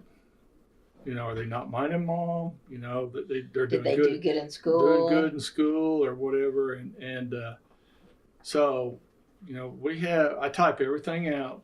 I call a route sheet for the day, what we're doing, all the notes that I've taken, and then, we're reading them. Tracy's reading them. We're going over them in the car. And it's tricky. And but stuff. we try. So, you get there and you're talking to, like mom's over here, and you're talking to this little boy and saying, Jingle says you're not minding mom and you're not keeping your room clean. They're going, they don't want to turn and look at mom. They're just like, so it's a lot of fun. And we try to, but once you mention Jingles, then she's going to say, well, mine's Tinkerbell. And then mine's this one. And then we'll say, have they been good? Because those elves are kind of naughty. Mm-hmm. And then they start telling us something that the elf did or whatever. So it turns into like a whole crazy little conversation. When you get to the older kids, it's to that where they're not believing anymore or whatever. And they'll come up and say, well, if you're the real Santa, what's my name? I'm like, oh my gosh, you forgot your name? Oh, Mrs. Claus, and finally they'll say, my name's Johnny, I said, oh, good. You remembered your name, And I figured there'd be some that would test you. Oh, yeah. Oh, yeah. All the time. Well, last year we did a corporate event, and when we got there, we do this event every year. It's at the Golf Club of Oklahoma. There was, he was 9 or 10 or whatever, and Kimberly at Golf Club came to us and said, this table has a little boy and a little girl in it, and he's that age, doesn't believe, or whatever, and so the parents wanted you his name and whatever he wanted, he was wanting something, whatever toy it was. Whatever toy it was. So we're going around. They introduce us. We go to table to table. Saying, hey, when you get through eating, come up here. Don't forget, come. We got a gift for you, and we'll take a picture. And we get to his table, and I think his name was Rex, wasn't it? But I said, hey, Rex, how you doing? His eyes get real big. Parents are looking at him. I said, well, hey, when you get through eating, come up here, and we'll talk about the Hot Wheel racetrack you want for Christmas. And well, the mom's back there going, and so when they left that day, the dad came up and said, we got another year. We got, you know. So. But that's a fun one that we do. We go out to the golf club and we have brunch. And we get to ho-ho through and say hi to everyone. And then they have us set up and they have, you know, little bags for us to give out to each one. And we've been doing that. And we've seen the kids. 10 years. They have 2 sessions. They have, you know, the early 10 to 11:30, then a 12 to 1:30, I think is what it is. And we just go sit in the office. Again, and then, it's just amazing how the kids grow, you know. And there we have an autistic girl. And she's so sweet. Yeah. She gets so excited. Still. And now she's like 16. But she says she doesn't. She older than that? Probably 18 now? Yeah. But she tells me she doesn't need a present. But she still wants to see me. She's so sweet. Yeah. So. But we have a good time. But people around here, I'm surprised that the kids across the street never once came over to say, you know, of course I was going to say that his brother lives here. That's why we're always here. And because they would see you come and go in right. a character. Yeah. You know, every once in a while, you know, we'll getting out of the car and stuff, you know, people drive by and they'll stop and have a kid. Yeah. No, I always go out there and talk to them. And or if we're driving out of a neighborhood and there's some kids or something and they see us, we stop, say hi, hand them a candy cane, tell them to be good, you know, and off we go. We buy, we probably give away over 3,000 candy canes a year. Wow. The little, or I guess a little and big. Big.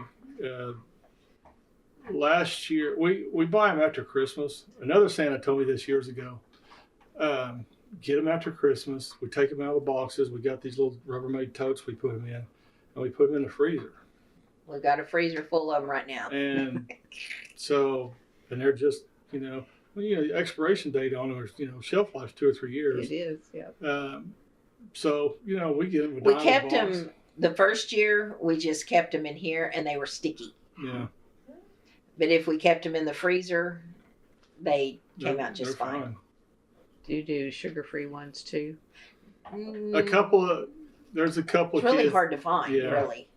And they're expensive. I mean, it's crazy what We stuff have like one that. family that has a diabetic son, and so we always, for that one, we ordered candy canes for several years. Yeah, and then we couldn't. And And he so got then older. We just got him some sugar-free Jolly Ranchers Yeah. or Stuff like Russell that. Stovers or Yeah. something, and just made a little. And his his brothers were just fine. I'm like, you get no sugar this year too, or you know, whatever. sugar-free, yeah, Reese's peanut butter cups and stuff like You're that. Yeah. there to smooth over, huh? Mhm, that's exactly. I keep us on time, and we play off of each other real well. So during the season, it's not an 8-hour day. Sounds like you're going Oh, from the daylight pups to do dark not almost. like December. And I have my little elves that come over just to let them out and feed them, and I stress over them more than Yeah, he's stressing over the schedule. It's a 12-hour day sometimes. It's first event would be 9 o'clock in the morning, and we're getting home 9, 10 o'clock at night. So, How do you gear up for that mentally? you know, once you walk in the room, I tell everybody you can be having a really, really bad day. Don't feel good or whatever, but once you put on that suit and see that first kid, it all goes away. You know, it's just, that suit's magic. It really is. It can change a person. It's made me a better person. And, you know, it's just, I don't know. You're tired. I mean, you're tired, especially that last one. You know, like, oh man, we go and you get jolly again. But yeah, and you know, the work, bless her heart, I love her to death. The work's not over when we get home because Mrs. Claus has to sometimes wash everything, wash my beard and reset it. You know, we got to put it under the fan so it'll be ready and dry in the morning. And, you know. It's washing the gloves because those gloves get so dirty. It's amazing. And it's mostly like if we do public events or whatever and the kids come up and pick him up and we realize that it must be their coats. But, you know, they'll drop their coats on the ground and stuff. Yeah. So I try to get the kids to take their coat off. I say, you want a picture? It saves his gloves a little bit. I mean, they will be almost black. A lot of Santas say this can't be done. It's not right to do it this way. But, you know, we did it a couple years. We did the one oak Christmas party, and there was 2 of us Santas. And they had it lined up. There's in 2 different rooms. There's in 2 different rooms. I never seen both of us together. But there's no way one Santa could have done this. I mean, it was a 4-hour event, and that's probably the most tired I've ever been after an event. Sitting or standing during that? Sitting. Sitting with his back. I have to stand up. And, you know, he has to stand and stretch. And, but he's got a big throne that we've had built, and it has a nice memory foam type cushion that we had made. Yeah. So you take that with you most places? Not most places, but we take it to several events. And then it's an extra charge to bring that. And he has. I have a sleigh. Yeah, he has a sleigh. We have a big old beautiful sleigh that we have built. A storage unit that's filled with, and it has a sleigh and 3 reindeer. 3 reindeer. But then he also has like, what are those little dolls that go inside of each other? Like nesting dolls. He has these boxes that break apart and they look like presents. Wrapped presents. But they're actually seats that they can sit on. And we like that if it were at a public event or we're going to be somewhere for 2 hours or whatever. Because if the kids don't want to sit on his lap, they will sit next to him or even next to me. And, you know, we can take the picture that way. So you have to have plan A, B, and C, huh? Right, for sure. We can set up, you know, a whole setup if we need for a photo shoot. We have backdrops and everything that we can go in and set up, you know, corporate events and stuff. But so that's part of your investment in doing all of this too. Yeah, but we have a photographer that we've worked with, Trey, and his wife. 15 years. We met him at an oil company. It's easier to have them because they'll be there, have it all set up, and all we have to do is. And he's the one. You know, Trey does all the work. Judy don't do much. I hope she sees this. I give her a hard time all the time. But he does the photos, and she's on the computer and prints them out and everything. So they're like, again, you know, we do events where they get their photo with Santa, and then they say, well, where's our photo? And they give them a card, oh, you got to go online and download it and everything. Well, a lot of grandparents can't do that because they're not. And you can see the look on their face. Yeah. It's like, we're never going to get and this we picture. Get a lot of compliments about Trey because he prints it off and hands it right there to them.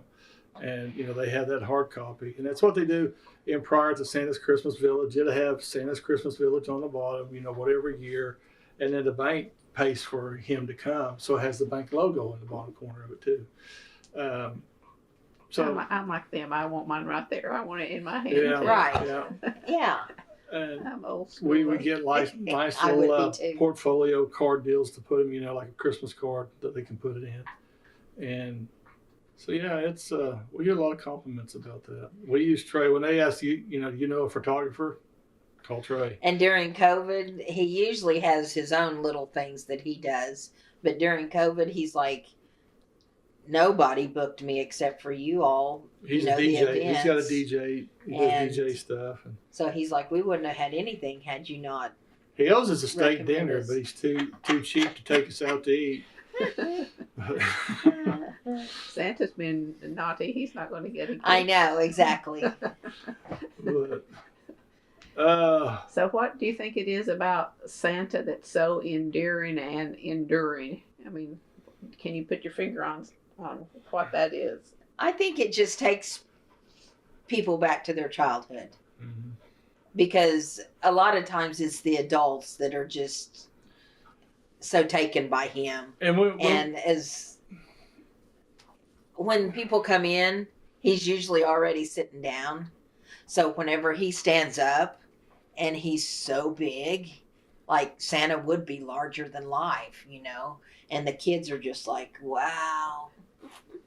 When we do home visits, especially, you know, you pay a lot of attention to the kids, but I like going over and giving attention to the grandparents. And you know, there's been a couple times that, you know, I go over there and I make them scoot over and I get in between them and take pictures with them, and they just laugh. And then the next year we come back, you know, and they said, you know, Grandpa passed away, and you know, he just always talked about that. You coming over, and because they're on a love seat, and I make them scoot over and I plop down in between them, you know, and Some of our most I pay attention, you know, to the elders too, you know, and make them feel special. Because some of our most fun events have been, because we've even done like the senior centers.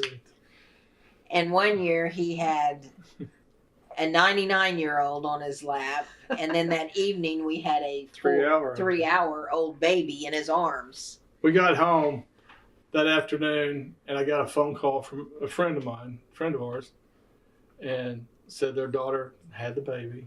They're at St. Francis. The other daughter was there with her kids. And it was like December the 12th or something like that. But said, this is the only time I'm going to have all the grandkids together, because they were going, you know, wherever.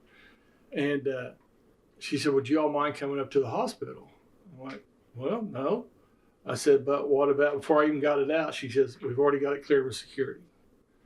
And she said, all you got to do, go to this door. That's questionable, especially going on to the maternity ward. Yes. So we got there, got out of the car. We went to the door they told us to. The security guard was there, met us, took us up to the elevator, up there, and he was there the whole time. Then he walked us back out, you know.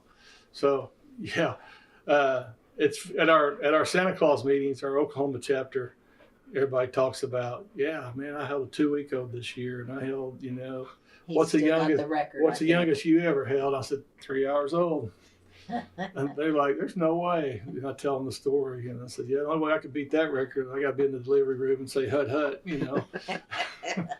And But another question that we get asked a lot is like, have you ever been peed on or whatever? And luckily, no. And even like with dogs, we have a blanket I carry, and we'll drape it over his pants or whatever, just in case. You never know, because we don't mind taking pictures with the animals.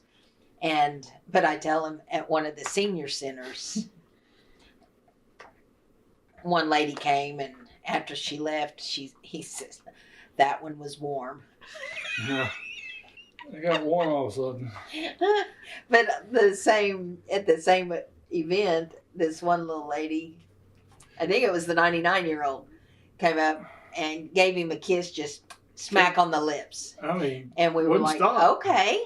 And so then off she goes. And then a little later, here she come back again and gave him another kiss. And the third time up, I'm like, you've met your quota. And everyone just was cracking up.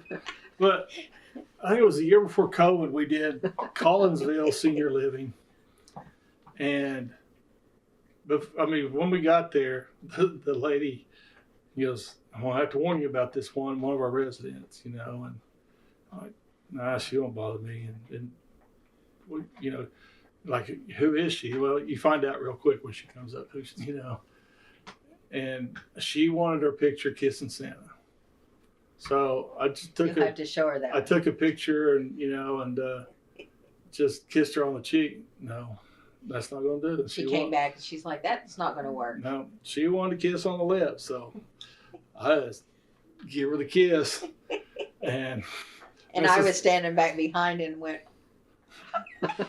So they was all laughing about that. So that's a real cute picture we'd like to show. Sometimes you get put into some predicaments. You don't know what to do, and we did an oil company Christmas party one night at the Doubletree Hotel. And there was a lot of alcohol being served that night. There was an open bar for the before dinner. Champagne. Appetizers. Champagne and fountain. And lady comes up, and I noticed she started unbuttoning her blouse. I'm with this kid or this other couple, and then she's coming up to me, and she starts taking off her shirt. And she said, "Santa?" And I'm looking up there. I said, "Yeah." And she goes, "I've always wanted to be naked on your lap." And she starts undressing. Well, they stop her, take her away. I'm like, oh boy. Again, that happened about several times. Like 3 or 4 times. She came back. Same time. Yeah. And I said, boy, that's going to be a good conversation Monday morning at work. Yeah, she and her husband's back there going, you know. I mean, she got down, she had her top off and was taking her bottoms off. And yeah, like, boy. A few challenges there, huh? Yeah. And I'm all good. You try to roll with the punches some, huh? I try to get the ladies to sit on his lap. I'm like, it's just this time of year. You might as well do it too. And it's the little old ladies that come up and they're like, some of them are like 70 and say, I've never had my picture made with Santa. So there we have it. I would think there might be a weight limit, though, couldn't there? I mean, if there's... Oh, I've had OU. Well, I tell him that he handles Mrs. Claus. Yeah. He can Everybody's handle you. afraid they're going to hurt me and everything. And I'm like, you're not going to hurt me. I said, I've had OU and TU linemen, 300-pound guys on my lap and stuff. The one that hurts the most is the kids that come and run and jump and jerk his back. Yeah. So happy to see him. Yeah. Or the elderly with a bony butt. They had no more padding on their butts. Shoot. But, Something the you good, don't think about. the Okay. good far outweighs the bad. Yeah. Or the sad. What does religion ever come into play? Mrs. Claus tells the story about the candy cane, about why she made the candy cane and why it's shaped the way it is, and people think it's a candy cane, but it's like the staff, the shepherd's staff. But if you turn it upside down, what is it? It's the letter J for Jesus. The white's for the purity of Jesus, and the red is for the blood that he shed on the cross. So we tell that story about it and tell the kids, what the real season. So we're the fun side of the season, but the real reason for the season is Jesus. Yeah. And so we throw that at them a few times. And parents, especially grandparents, really love that. And we advertise. I mean, we're on Facebook, and I'm out there, putting stuff out all the time. And but most of ours is word of mouth or referrals from other people, and we'll get somebody call us from a grandparent and say, oh, we're friends with them, and well, when you come, can you tell the kids about the candy cane, and so we're happy to do that. So that would be on your card for your route card for the day. Tell this story. Yeah. Mm-hmm. Exactly. Yeah. No, he has his little thing with all his little notes, and he's got his notes from 17 years ago. I've got every visit we've ever done in a book. I write them down after the season's over. And we went to an event and we realized that the corporate sponsor was one of our old clients. So we went back, found their name, and so we name dropped when we went. And then they were treating us like kings. We were like, hey. They were like, oh, no, you just go on. And another thing is they'll call us and say, well, you came to our house 3 or 4 years ago, and just don't remember. And I get the book out and look and, oh, yeah, we did this. And I have the stuff written down, what we did and everything. So it's crazy. Sometimes people will call and like hadn't heard for 2 or 3 years and say something, and it just, oh yeah, we did, clicks. It clicks, we did this and that, and one of our regular. This has happened 2 or 3 times, but on Christmas Eve one year, one of our regulars we do. we're outside, they're giving us stuff, and they said, well, we got a present for Grandpa this year. You know, he's upset because he wrote to you when he was a kid and you never brought this to him. And so they went in, you know, and I told Tracy, I said, that's a Red Ryder BB gun. And she goes, how do you know? I said, it's a Red Ryder BB gun. I just knew that package, you know. So he was the last one. Last one.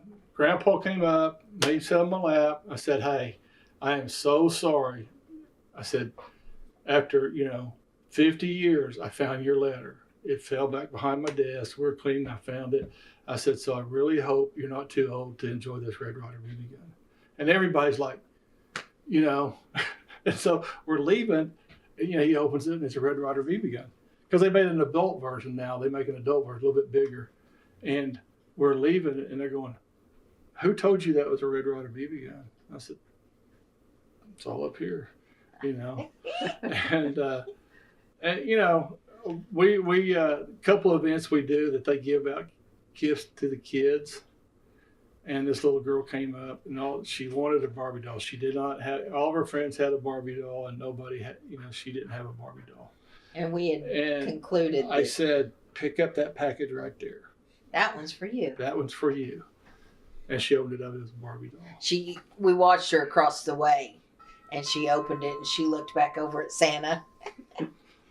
But like you said about their letter falling behind your desk or whatever, we sometimes go on Christmas morning, and we thought, what are we going to tell the kids if they say, why are you here? Because you always come on Christmas Eve. And so we tell them that we got back to the North Pole, the elves were cleaning out the sleigh, and your present was stuck under the seat. Santa overlooked it. And so we had to come back. I said, that's why I got to come. Santa's tired, so I came with him. You get good at stories on your feet. That's good. Well, we try. Well, and my niece last year, a couple years ago, when they were doing a cookie deal, and we were leaving, we got in the car and was going to the next one, and she goes, man, Tracy is so quick about, she had an answer for everything, came back with answers for everything. And I said, well, you have to, And one of the visits we came in one time, one of my favorite ones, we came in and they had a hallway and they had deer mounts, 4 or 5 of them. And these kids were stair-step grandkids. I mean, couldn't have got any better. And you couldn't have synchronized. They could have, practiced this and synchronized it and got it any better. I said, are these my reindeer? And they all at the same time went, Grandpa did it. I mean, all of them, Grandpa did it. We didn't do it. I said, well, they just threw you under the sleigh. So, but. So we have a good time. So how long do you envision continuing to do it? As long as we can, probably. I don't know. Everybody in our group can't believe we do as many as we do, especially the guys in Tulsa that we know real well. They call us the Bionic Santa and Mrs. Claus,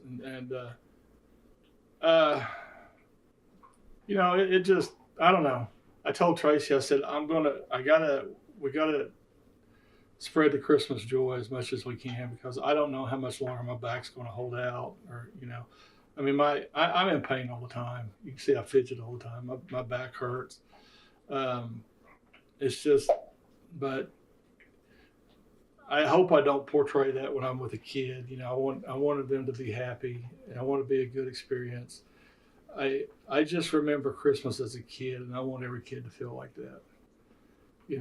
We didn't get much for Christmas, but we got presents, and I just want to make a kid happy, and for them to remember it when they get older, like I did when I was a kid. And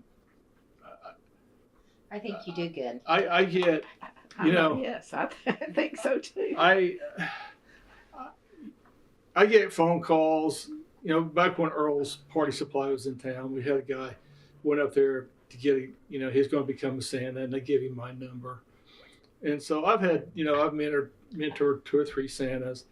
And he's younger, so it's kind of strange. But... I tell him the secret of being Santa You don't know the real secret of being Santa? It's you got to be a kid. You got to think like a kid. You got to have a kid in your heart. That's what it takes to be a Santa. You got to be on their level, you know, think like a kid. You know, don't try to impress them with, you know, to me, it's just. It's kind of what we think when they're doing a production or whatever. Santa's not going to come to your house, and I mean, they can do what they want, but we don't think that Santa's going to come and sing and dance, and you know, we're there. It's business. We'll do, you know, jingle bells or you know stuff if they like want that. us, and he will read a story the night before Christmas. Night before Christmas or the meaning of Christmas. But for the most part, we're there to get their Christmas wish and to make sure they've been good, and to remind them to be good. Yeah. So. Yeah, spread a little joy. Again, we must be doing something right because we've got 40 booked already this year. You know, we go all across the state. Last December we drove 2,200 miles. In less than 30 days, though. Yeah. In 1 month, yeah. So we must be That's doing something right. I think this year Thanksgiving's a little later, isn't it? Yeah, we got one less week this year, so that's what I'm trying to call and get all our corporate stuff. I mean, we're trying to do 4 weekends into 3 weekends, which actually we only have 2.5 weekends because one Saturday is the full day in Pryor for the Santa's Christmas Village and the parade and everything. So, do you have a certain number that you have to do in order to break even? No. Or that's not even part of the equation anymore? Yeah, no. You've already got your money back for your beer. Yeah. It's paid for. Yeah. I'm looking at another set. I want to buy another set. So how much have you spent on the most expensive thing you bought? You don't have to tell me what it is, but how much was the beard and wig? Was the beard and wig the most? Yeah, that's the robes. How much would a robe or a parade coat? What do we call those? The parade coat. It was $600, something like that.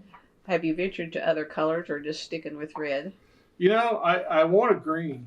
I really do want at least some green pants because I wear green sometimes, and I just can't find the right material. I'm traditional red and white. Yeah, we've done at the River Spirit, Jimmy Buffett or the Margaritaville. They had us for Christmas there one year. Breakfast with Santa. And I went shorts. You know, I'm like a beach bum Santa. Tennis, or no, you had flip flops on, I think. Yeah, beach bum Santa. And so he has some Hawaiian type. Santa it went over well. It went over well, and then COVID was the next year. I mean, they had booked us for the next year. They called and had to cancel it, and then the lady that was doing that promotion, they let her go because of COVID. You know, and now she's doing something else, and they never called us back. So, but I try not. We got a couple that kind of, I guess you could say, grandfathered in. I'm trying not to book anything 8 or 9 o'clock in the morning if I can get by with it, because you know we get home, you know we need to rest, and so I'm trying to book 10 this year. Him just to get up with his back, he needs to get up an hour before he needs to be somewhere, and then if he's going to be putting on his garb, then that's another 30 minutes. And then he doesn't eat once he has this on. I can't eat like a burger or anything. I eat a lot of chicken McNuggets during Christmas. Something I can just pop in my mouth. Cane's chicken. You know? On Christmas Eve, I pack us because, you know, we're gone for 7 hours or whatever. So I make little finger sandwiches, something that he can pop in, and we have our ice chest, and we're on the road. We're moving. We're doing it. Your Diet Coke, huh? Yeah. Mm-hmm. Diet Pepsi. Oh, not Pepsi. Oh, excuse me. There is a difference. Yeah, for sure. There definitely if he goes through the drive-through and they have Coke, he's like, I'll take water. So you're not having to promote yourself too much if you've already got your book, and you don't need to get out there and market. And I do it all on Facebook, you know. Excuse me. A lot of Santas laugh. They don't believe me when I tell them this, but you know, back when we started, Facebook wasn't a thing yet. That's true. And we advertise ourselves on Craigslist. Under Craigslist has a deal that says gigs. Does it still? I don't know. I don't know. Look.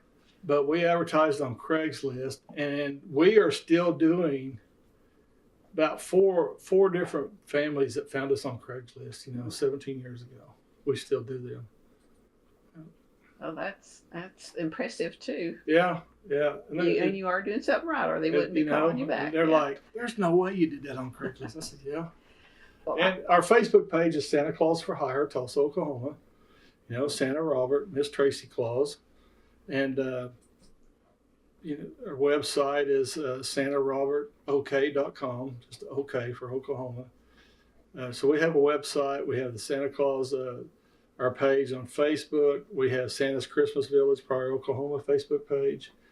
So I'm always on there just bumping stuff, putting stuff, I just put on it the other day, it's 7 months till Christmas on May 24th, just 7 more months till Christmas. And on the Santa's Christmas page, or Santa's Christmas Village, I'll put, just 263 more days till Santa's Christmas Village and stuff like that. So I'm always booking stuff. And like I said, I'll post stuff about what do y'all think about this year, give it to the kids. And I found some backpacks this year, the little string backpack, the little string, and there's Santa Claus and a snowman. And the parents, everybody, I got a good feedback on that. So, not all the companies that give us money want their logo on stuff, which again, I can understand why. And so we do. Outside. One of the real estate agents in Pryor, he gives us money every year. He does a cookie package. I haven't broke down in this book. I'll show you one of the books, but $400 for we got like 6 Christmas cookie packages because it's going to be $2,400 for cookies. And I tell them if they got a sticker, if they want, we can put their sticker on there. And he's like, no. He said, the cookies are coming from Mrs. Claus. They don't need to say, State Farm. Some things just need to come from Santa. Exactly. And that's why, but, again, there's a couple of them that they wanted. The big thing is the picture package, sponsoring the picture, the photographer. Yeah, everybody wants that. But I'm loyal. Once you give me money for something, you get the first choice to do it the next year. And, we've had to raise the price because we're doing it longer. We were just doing it for an hour and a half. Then it went for 2 hours. Now it's 3 hours. But and it was 200 kids. Now it's 600 kids. And so the bank still, no, we want that. And they tell us they have a lot of their customers come in and say thank you. Did y'all it's got your logo on it? And they said, yeah, we paid for give them money for the photographer and stuff. And so they say they get a lot of comments from their customers about that. It sounds like that might be the last gig you give up. Yeah. If you do all, if you when Probably it comes time to yeah. cut back. Yeah. That and probably our Christmas Eve. Just because we've been doing them for 15 years. Yeah. Well, then how do you two celebrate Christmas once in a while? Well, I try not to book nothing on Christmas Day. Yeah. And we try to have family over and stuff, but we do get paid to do this stuff, and my I don't want to do it price goes up every year. But it is what it is. But once again, having to put all that on. Once one person says yes, I'll just call the others and say, hey, do you still want us, or whatever, we can do it. Because might as well do 2 or 3 if you're going to do one. Because I'm already dressed. Does it spill over into the 26th? Yes. this year, I did a couple in January. January 6th. Gosh. I did 2 on January the 6th. I did a family. Another friend of mine I grew up with in Pryor. his family celebrates the first Saturday in January. So he called and said, "Hey, I mean, I understand if you don't want to do it or anything." And I said, "What time?" He said, like 2 to 4. I said, "That's going to be great. I got to do one in Wass at 5." So I had one. So, and You just roll. Yeah. Yeah. And just like, we have one family, the one that he started with way back in the day, they're in Skytook. And so when they want us, then we call our ones in Collinsville, and then we call the ones, so that's, we try to make it have efficient. a little bit of organization about it. But we get asked too, and I tell other Santas to do this, but I don't think any of them have started doing this yet, but we get asked for Santa visits for charity. We're going to have a silent auction or auction. Can we put, would you do a Santa visit? I said, sure. And, it's caught on. And I always tell them if it gets above around 1,000, or it used to be $500. Now it's because it's gotten so popular. I said, if it gets around $1,000 and these two are still going back and forth, just cut it off. Hey, well, you're at 1,200. You're at 1,200. Would you both pay it? Santa come see you both. Yeah. Okay. So, what was it, about 3 years ago? 2 or 3 years ago, we get a phone call from a lady that asked us to do this, and I hear in the background they had an auctioneer. Blah, blah, blah, just going back and forth. And she goes, "We got 3 people really going after this. I know you said you do 2. Would you do 3?" About that time, I heard 2,000, 22. I said, "Are they auctioning this off now?" She said, "Yes." And it was, like I said, it's for charity.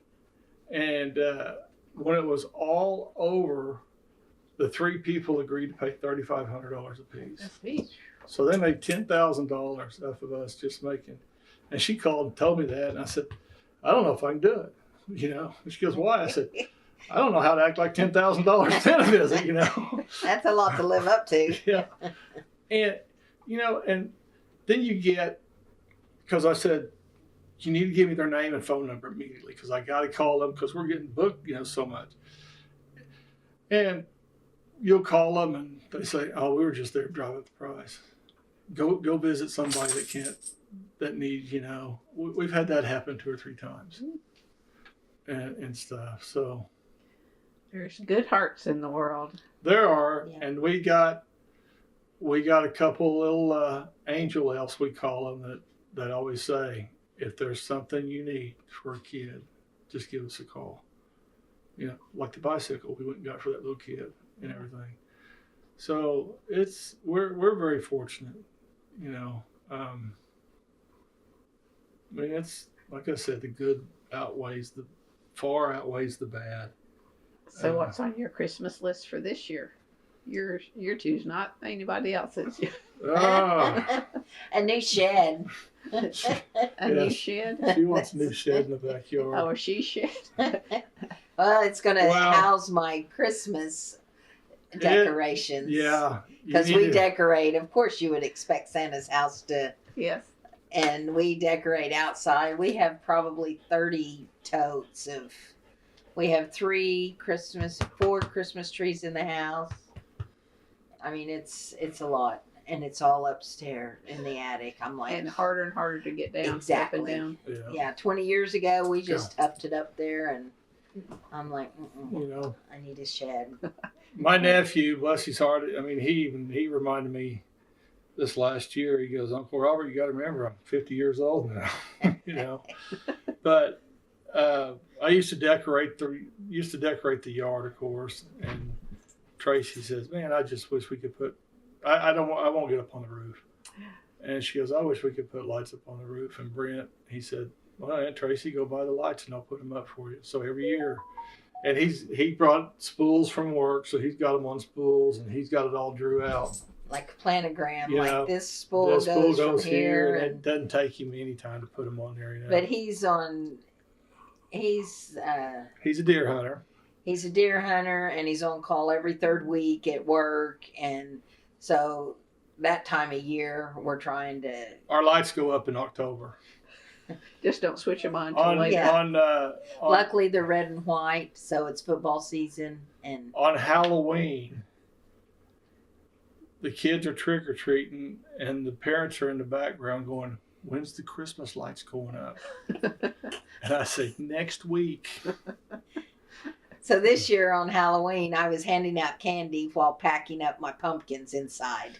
Because then the next day we were putting out Christmas. Everybody like, Because we don't have time in December. yeah, they said, but it's not. You got to wait till after Thanksgiving. I said, And "No, we ours don't have time."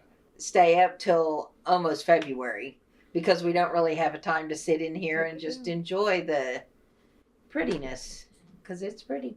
Do you ever get tired of the Christmas, all that goes with Christmas? I Not so haven't. much. No. No. Not yet, not yet. Not yet. No, I'm excited about this year. I'm excited about the gifts we're going to give to the kids this year. That's added motivation. I'm just ready. I'm ready to get it going. Yeah, that's a new motivation. You know, it because just it's hit me still while here pretty sitting there fresh. talking to you that it's June. You know, I need to get my butt in gear and get this booklet printed up and you know, we went to a place. It was really hard to get in to see the head duck at this corporation, and I told Tracy I'm gonna go by one more time. I was in Pryor, and it was like on a Friday about 4:30 or so, and I went, and you know she didn't have nobody, so she went in there, talked to her. She said, "Well, you know, we give a lot of money to Pryor's like the hub of Mace County. You got Locust Grove, you got Salina, you got Shoto, and you got Adair within a 15-20 minute drive, you know, to Pryor." And, you know, we give to all these different counties, you know, and stuff. And I said, well, the Christmas Village is not for just Pryor kids. It's Mace County kids. And I said, once we get a flyer made up, I call every school, Locust Grove, Salina, Adair, Pryor. I get how many kids are in pre-K through, you know, fifth grade. And I said, then whatever it is, we have postcards printed up. You know, it's like 2,400 postcards I have printed up. I deliver them to each school and ask them to give it away, give them out, you know, Monday or Tuesday before The week of. the week of. And this lady just kind of looked at me, and then she said, who put this together? Pointed at the book. And I said, I did. You know, I said, I want you all to know what I'm doing to give away. You know, instead of just sitting here telling you, I got pictures and stuff of what we're doing. And she said, when you came in here, I was just going to see you and tell you no. But she said, you had two things. You said it was for the Mace County kids. It wasn't for just Pryor kids. And the second thing is this book. She said, this is how to go ask people for money. Yeah.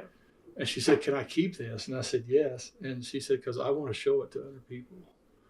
And so she gave us $1,000. And she said, put me down for $1,000 every year from here on out. Hey. You know, but I just, again, I want them to see what I've envisioned and everything, and it's just, you know, you can tell somebody you're gonna give a backpack away or, you know, whatever, but to see it, what it looks like, and everything. So, you know, again, I just want to make the kids happy. Well, for not having a plan when you graduated from high school, you've done pretty good and made a lot of people Well, happy. that's what lots of joy. I tell my teachers. I said, can you believe you used to teach Santa Claus in school?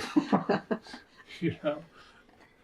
Well, we're getting ready to have our 40-year class reunion, and I just sent him a picture. I said, not everybody might not know that I'm Mrs. Claus now.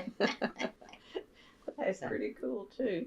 Well, I think I have asked all of my questions. Is there anything that you think we need to cover that Well, I haven't? the only thing, I guess I could say it, I don't want to jinx it, but I guess we're doing something good because we've been nominated for the International Santa Claus Hall of Fame this year. Well, that's good. I don't know how all that works, but Yeah, we didn't either, and it's a lot more to it than just Yeah. being Well, but nominated, because that then he had to put like a bio of our 17 years we've been doing Santa, all the charity work we've done, but and so we don't know for sure. we won't know until December if we made it or Do not. you submit your own name or someone submits Somebody it? else. Somebody submitted it, but Yeah. then we had to come Then up they with contacted it. us and we had to do all this stuff. But That's a pretty big organization too, isn't it? yeah, I mean, well, International Santa Claus Hall of Fame is the whole world, yeah, and that's impressive. everybody So says there's a Santa Claus Hall of Fame. I said, So, yeah, and it's in Santa Claus, Indiana. so we won't know till like November, December, I guess. Yeah, after Christmas. Oh, after Christmas. Well, let's hope they choose wisely. I know. Yeah, well, I told them, you know, There's not many. That's not why you do it. I know. Right. So, but I don't want to accept the offer unless she's going with me because we're together all the time. Yeah. I mean, 98% of the time we're together. And most of the Santas like charge for Santa, and then they charge for Mrs. Claus, and I'm like, I'm just a bonus. I said, we just come for, and we're still, both of us go together, and we're still probably the cheapest in town. but your book's solid, so it's I know. Yeah. Yeah. Everyone's like, well, A dear friend, he just recently charge more, do less. I'm like, that may be coming after you say, how much more can you do? We may start doing less, but Yeah. charge you At more. one of the first Santa meetings, the Tulsa Santa meetings, the group got together. We met at Cracker Barrel one day, and of course, I'm the only one that doesn't have a beard. And me and this other guy just hit it off, and he was just getting into being the only time he'd done Santa's for his church, and so I don't know. Me, like I said, me and him hit it off, and I said, well, that's been the one blessing of this Oklahoma Santa's group is now I can refer, when we call and get somebody that wants us and we're booked, they say, you know who else we can call? Back, 10 years ago, I don't know. There's another one on Facebook. You can contact them. I mean, on Craigslist. Well, now I can refer, to them, or we have a private Facebook group page that I can get their information, put their name, their phone number, the date, what they want. We can put it on there. Another Santa call them and, book the event. And then they'll say, hey, we got it booked. I'll go in and take it down, But John, I just started, telling people, hey, call John, Santa John. And so, heck, for the last 8 years, I guess last 10 years, maybe about 10 years ago, he laughs all the time. He goes, I don't have to do no promoter, nothing. He said, you just, and he said, I just can't believe how many phone calls you get every year. I'm like, I don't know, John, and, but he passed away, and this just a week or so ago, we went to his funeral on last Friday, and he did it last year, going through chemo and stuff. He still toughed it out, bless his heart. But yeah, so I'm really going to, when Christmas comes around this year, I'm really going to miss John. Yeah, it's going to be hard. It's going to be It's tough. going to be a constant. Yeah. Well, you have to do twice as good with him for him on your shoulder. Then. Yeah. Yeah. It's been a pretty good run. Yeah. It's been, again, I would have never dreamed it's turned into what it's turned into. Yes. I would have never dreamed, back in 1996 when I got that phone call. And then, 4 years later, Tracy and I are together, and I get a Santa suit. And yeah, it's just. Yeah, that was a strange conversation when he's like, I'll just buy a Santa suit. And I'm like, why? Because I hadn't heard that story. And then he filled me in, and I was like, if it works, yeah, we'll see. And it did. Yeah. Do you still have the original one? original suit? Yeah, I got the original suit. Yeah. Yeah, it would be hard to. I mean, hard from wouldn't it? like 90 whatever. No, the one before- from yeah. no, the first suit I bought. Yeah. Yeah, the first Yeah, one. Yeah. we still have that. Yeah. And do you remember putting it on for the first time? The very Yeah. first, the one you Yeah. bought. And then I bought the the nice synthetic beard, and was like, oh man, this looks really good. And then then you look at that picture now, and that's what I got. It's changed. It's different. So. Well, it's But- been good. It sounds like you've had a really good fun. A lot of high points. Yeah. Yeah. Yeah. Okay. We went and had a family call us, and we went by on Christmas Day last year. We hadn't done them in 2 or 3 years, and that one got me last year because, and they've adopted three more little boys. And, Jake is now, what was he, like 17, and I'm like, and look at those, the 3 and 4 year olds they just adopted, and I'm like, I can remember you being that size, and so, yeah, it's a Well, I could have swore I had all of our pictures in it, it. it's a lot of That's fun. okay. I mean, it's Just to see his old. His transformation I or evolution, Yeah. I guess. Evolution. it's You can send it to me. Yeah. it's going to be a sad day when I can't do it anymore. I think it's going to be tough. 10 more years at least. I hope. Or Yeah, or I would 20. think so. I hope. Yeah. I hope to make it till I'm 70. I'm 57. I'll be 58 in November. Oh, you need about 30 more years then. So, yeah, I hope to make it till I'm 70. Like, again, I'm like I know I'm the youngest one in Tulsa. I don't know about Oklahoma City, but the Santas in our groups. And, Well, I figure there's a point when you just have to stop, because you can't be the Go one outside. that's coming in on Go a outside. yeah. Go. And see, we're going to be down 3 Santas Go. this year because, Santa John passed away. Got another Santa just out of the blue said, I'm done. He's retired. And then we had a Santa that had a stroke last year. And he can't do it anymore. So our group, we're always looking for a different Santa. looking for recruits. Recruits. And if I see somebody with a beautiful white beard, I approach them like, hey, you ever thought about being Santa? And I'm working on one right now. Or someone that should be. are you? He hasn't said yes yet, but Well, tell him to give me a call. oh, he's almost 70, and I don't know, but he's got the right. And again, he's in Oklahoma City, but he recently passed away. But we don't have an African American Santa here in Tulsa. Santa Blair in Oklahoma City used to come and do some of them, but he had a heart attack In March. Yeah. and he passed away. And one day at the grocery store, there was a man and his wife, and he had the prettiest beard. I mean, beautiful down to his belly button. And I approached him. I said, "Hey, your beard is beautiful." I said, "So." I showed him pictures of me and Tracy. I said, "We're Santa and Mrs. Claus." And I said, "You ever thought about being Santa?" He goes, "Well, my grandkids tell me how to do it and everything." And I said, "Here's my card. Give me a call." And I said, "We can help you, And I said, "You can make pretty good money." And he was having, when he talked, I noticed he was having trouble, and he said, "I'm just getting over COVID, so I'm having trouble breathing." And I think he said that was his first time out of the house coming. He was having trouble walking grocery store. Never heard from him. I don't know what happened to him.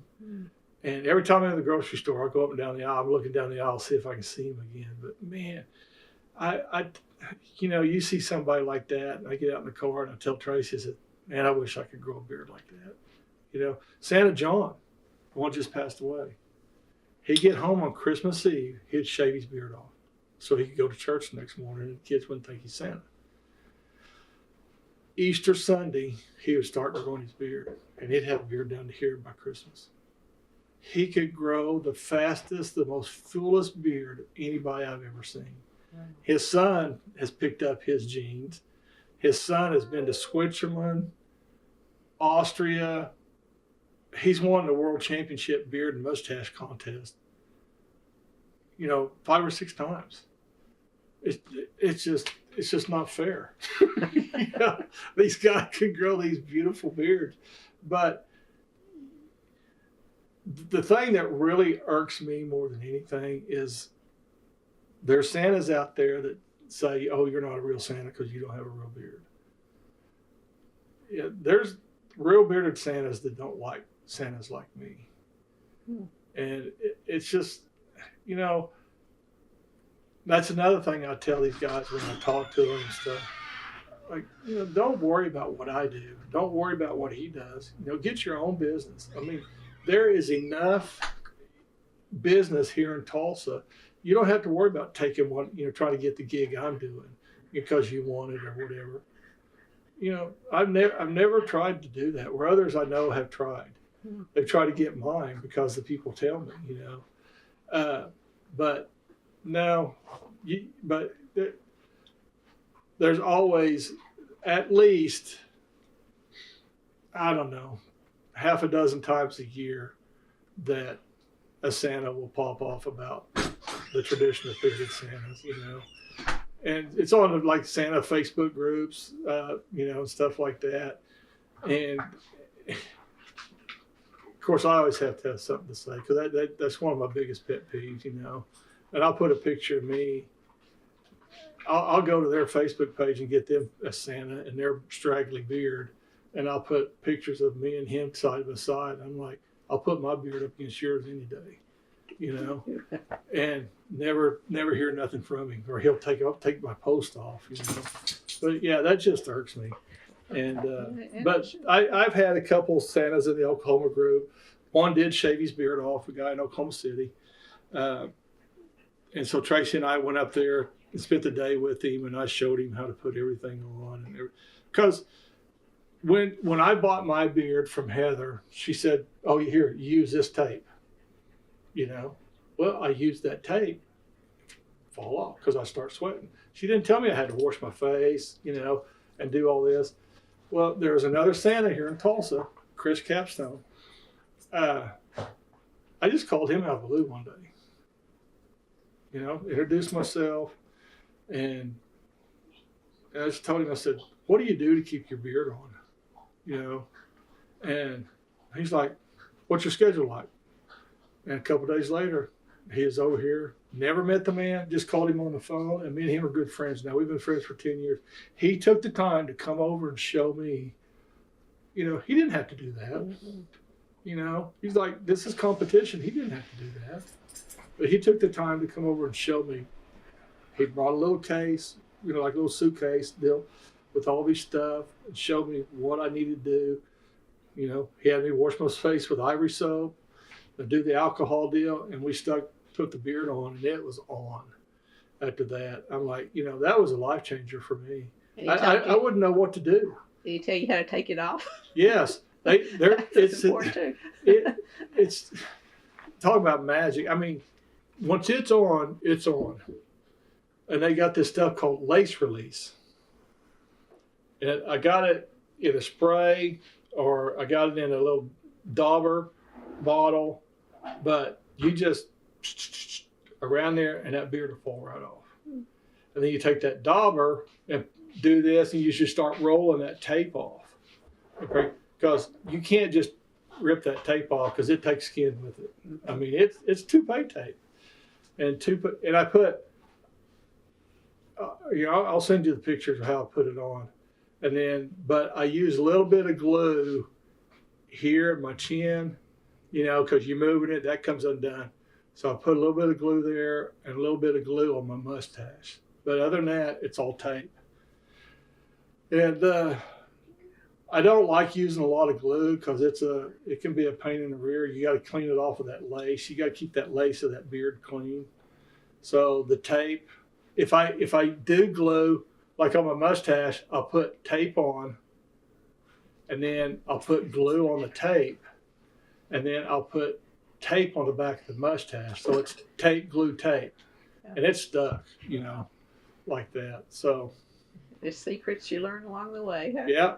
yeah, you know, and probably since I've been doing that the last 10 years, I've had maybe only times it comes loose is up here in your temple area, I guess, because you're smiling, moving, all this stuff, and one side will come loose, you know, and I'll have to. So now we have, you know, extra strips that we'll have in the car, and when I get out there, I'll just hold it down, put a new strip on, and put it on there, and it's stuck. So, but no, it's but you get kids looking, you know, to see if you have a real beard and stuff, and. And you know, which before that elastic, they could pull it. It would, but no, it's on. Oh, it sounds like I'd love to be a little mouse on your shoulder and watch you through the whole thing. So that covers mine. So I will just end by saying thank you for bringing love, joy, hope to so many. Well, thank you for coming, and just hope we can do it. And you know, if you got any advice for people out there that want Santa and Mrs. Claus to come visit your kids or grandkids, do not wait until December to call. Okay. Okay? Our schedule will be full by end of next month. By the end of July? By the end of July. Okay. Yeah. Hmm. Every year it you know, it just gets, but usually July's the average. It'll be full. Last year, it was funny. I told Tracy, I said, everybody must have been talking about Santa during 4th of July, because that week, July 5th through, you know, the 4 or 5 days after 4th of July, we booked 20 parties. Wow. Yeah. And that, you know, weekends are always the first to go. And then you put on your answering machine. We're full up. No, I just, that's the problem. I'll call them back. To squeeze them in right up until. Well, but I'll call them back and say, hey, I'm booked. And, yeah, I can see what we can work out. Here's a couple other Santas you can call, you know. And if they can't do it, if they don't ask you for your information, call me back and I'll post it on the Facebook group. And you know, sure. Most of the time we can get them a Santa, you know, but we get this. But some of them call like the week of, and they're like, serious? Yeah, we had one call at noon and wanted us for a 7 o'clock deal that night. Ooh. I just. What are you laughing at? I'm like, you just don't understand. I'm trying to be nice, but he started being a kind of a butt towards me. And I'm like, you know, this slot that you want right now was booked in July. And he says, who the hell thinks about Christmas in July? And I'm like, well, a lot of people do. More people than you do, apparently, you know. And well, they started being ugly to me. I just give it back to them. I don't care, you know, but I try to be nice to everybody, and again, I get in trouble for being too nice. I got it last year from my doctor. She said, "You can't do this many." That's enough. I had a 4 years ago when we had that cold February.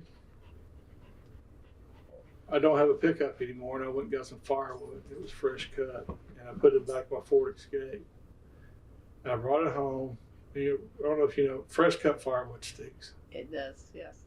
I had it in the garage. It stunk. So I took it and put it outside. And 3 or 4 days later, I got sick. I mean, sick. And I went and checked myself. Couldn't breathe. I went to the ER. I said, you're not going with me in case I got COVID, you know. I went to the ER, checked myself in at 11:30 that night, and test. They said I had COVID pneumonia. And I'm like, you just took a COVID test. It was negative, so how could I have COVID pneumonia? You know, I argued with him. So they're going to admit me in the hospital, and I said, well, I'll just walk across the street. And I said, oh no, we're going to have to take you to Hillcrest Hospital. I'm like, why Hillcrest? Well, you're going to be in the COVID ward. I said, I'm not going to the COVID ward. I don't have COVID. I don't believe you. But anyway, they end up ambulance. They called an ambulance, and we're driving, and the lady, the paramedic in the back with me said, when we get there, Mr. Taylor, we're going to take you straight up to room 703. I said, 703. I said, I don't have to stop at the emergency room or anything. She said, no, orders are to take you straight up to 703. I said, so is the 7th floor the COVID ward? She said, yeah. And I said, tell your driver to stop at 17 Garnett and drop me off because I'm not going. And I told her. Well, in this 4-day period before this, I'd had 4 tests, and all 4 had been negative. So they took me in. But anyway, long story short, I ended up with a severe lung infection from breathing in mold spores from that wood. It about killed me. I was in the hospital for 22 days. Wow. Got up to, I was on 7 liters of oxygen. And I told Tracy, I said, I'm not getting out of here alive. You know, get ready. I mean, Tanya, I was going like this. They were treating me for pneumonia. Finally come in one day and said, we don't know what to do. We've given you every antibiotic we know. We're treating you for 3 or 4 different types of pneumonia. You're not responding. And he said, we've called in, if it's okay, we're calling in a lung specialist. I'm like, it's taking so long, you know? Yeah. And if it wasn't for this lady, I wouldn't be here today. I'm telling you that. And I tell her this every time I go see her. It's Dr. Grace Kennedy. She said, the first thing I want to do is take you down to the operating room tomorrow morning, and we'll do a biopsy of your lungs. So, 7 o'clock the next morning, that's where I was at. And in a 14-hour period, she had me completely turned around. She had it figured out, what it was, had a plant treatment, and she even says I'm a miracle, because she said I could have easily went this way instead of the right way on this, what I had. She said I had one of the most severe cases she had ever seen. And she said I was a miracle, that I made it out. I'm not on oxygen all the time, but it has scarred my lungs. So now I'm more susceptible to catching something, like last year getting that respiratory infection.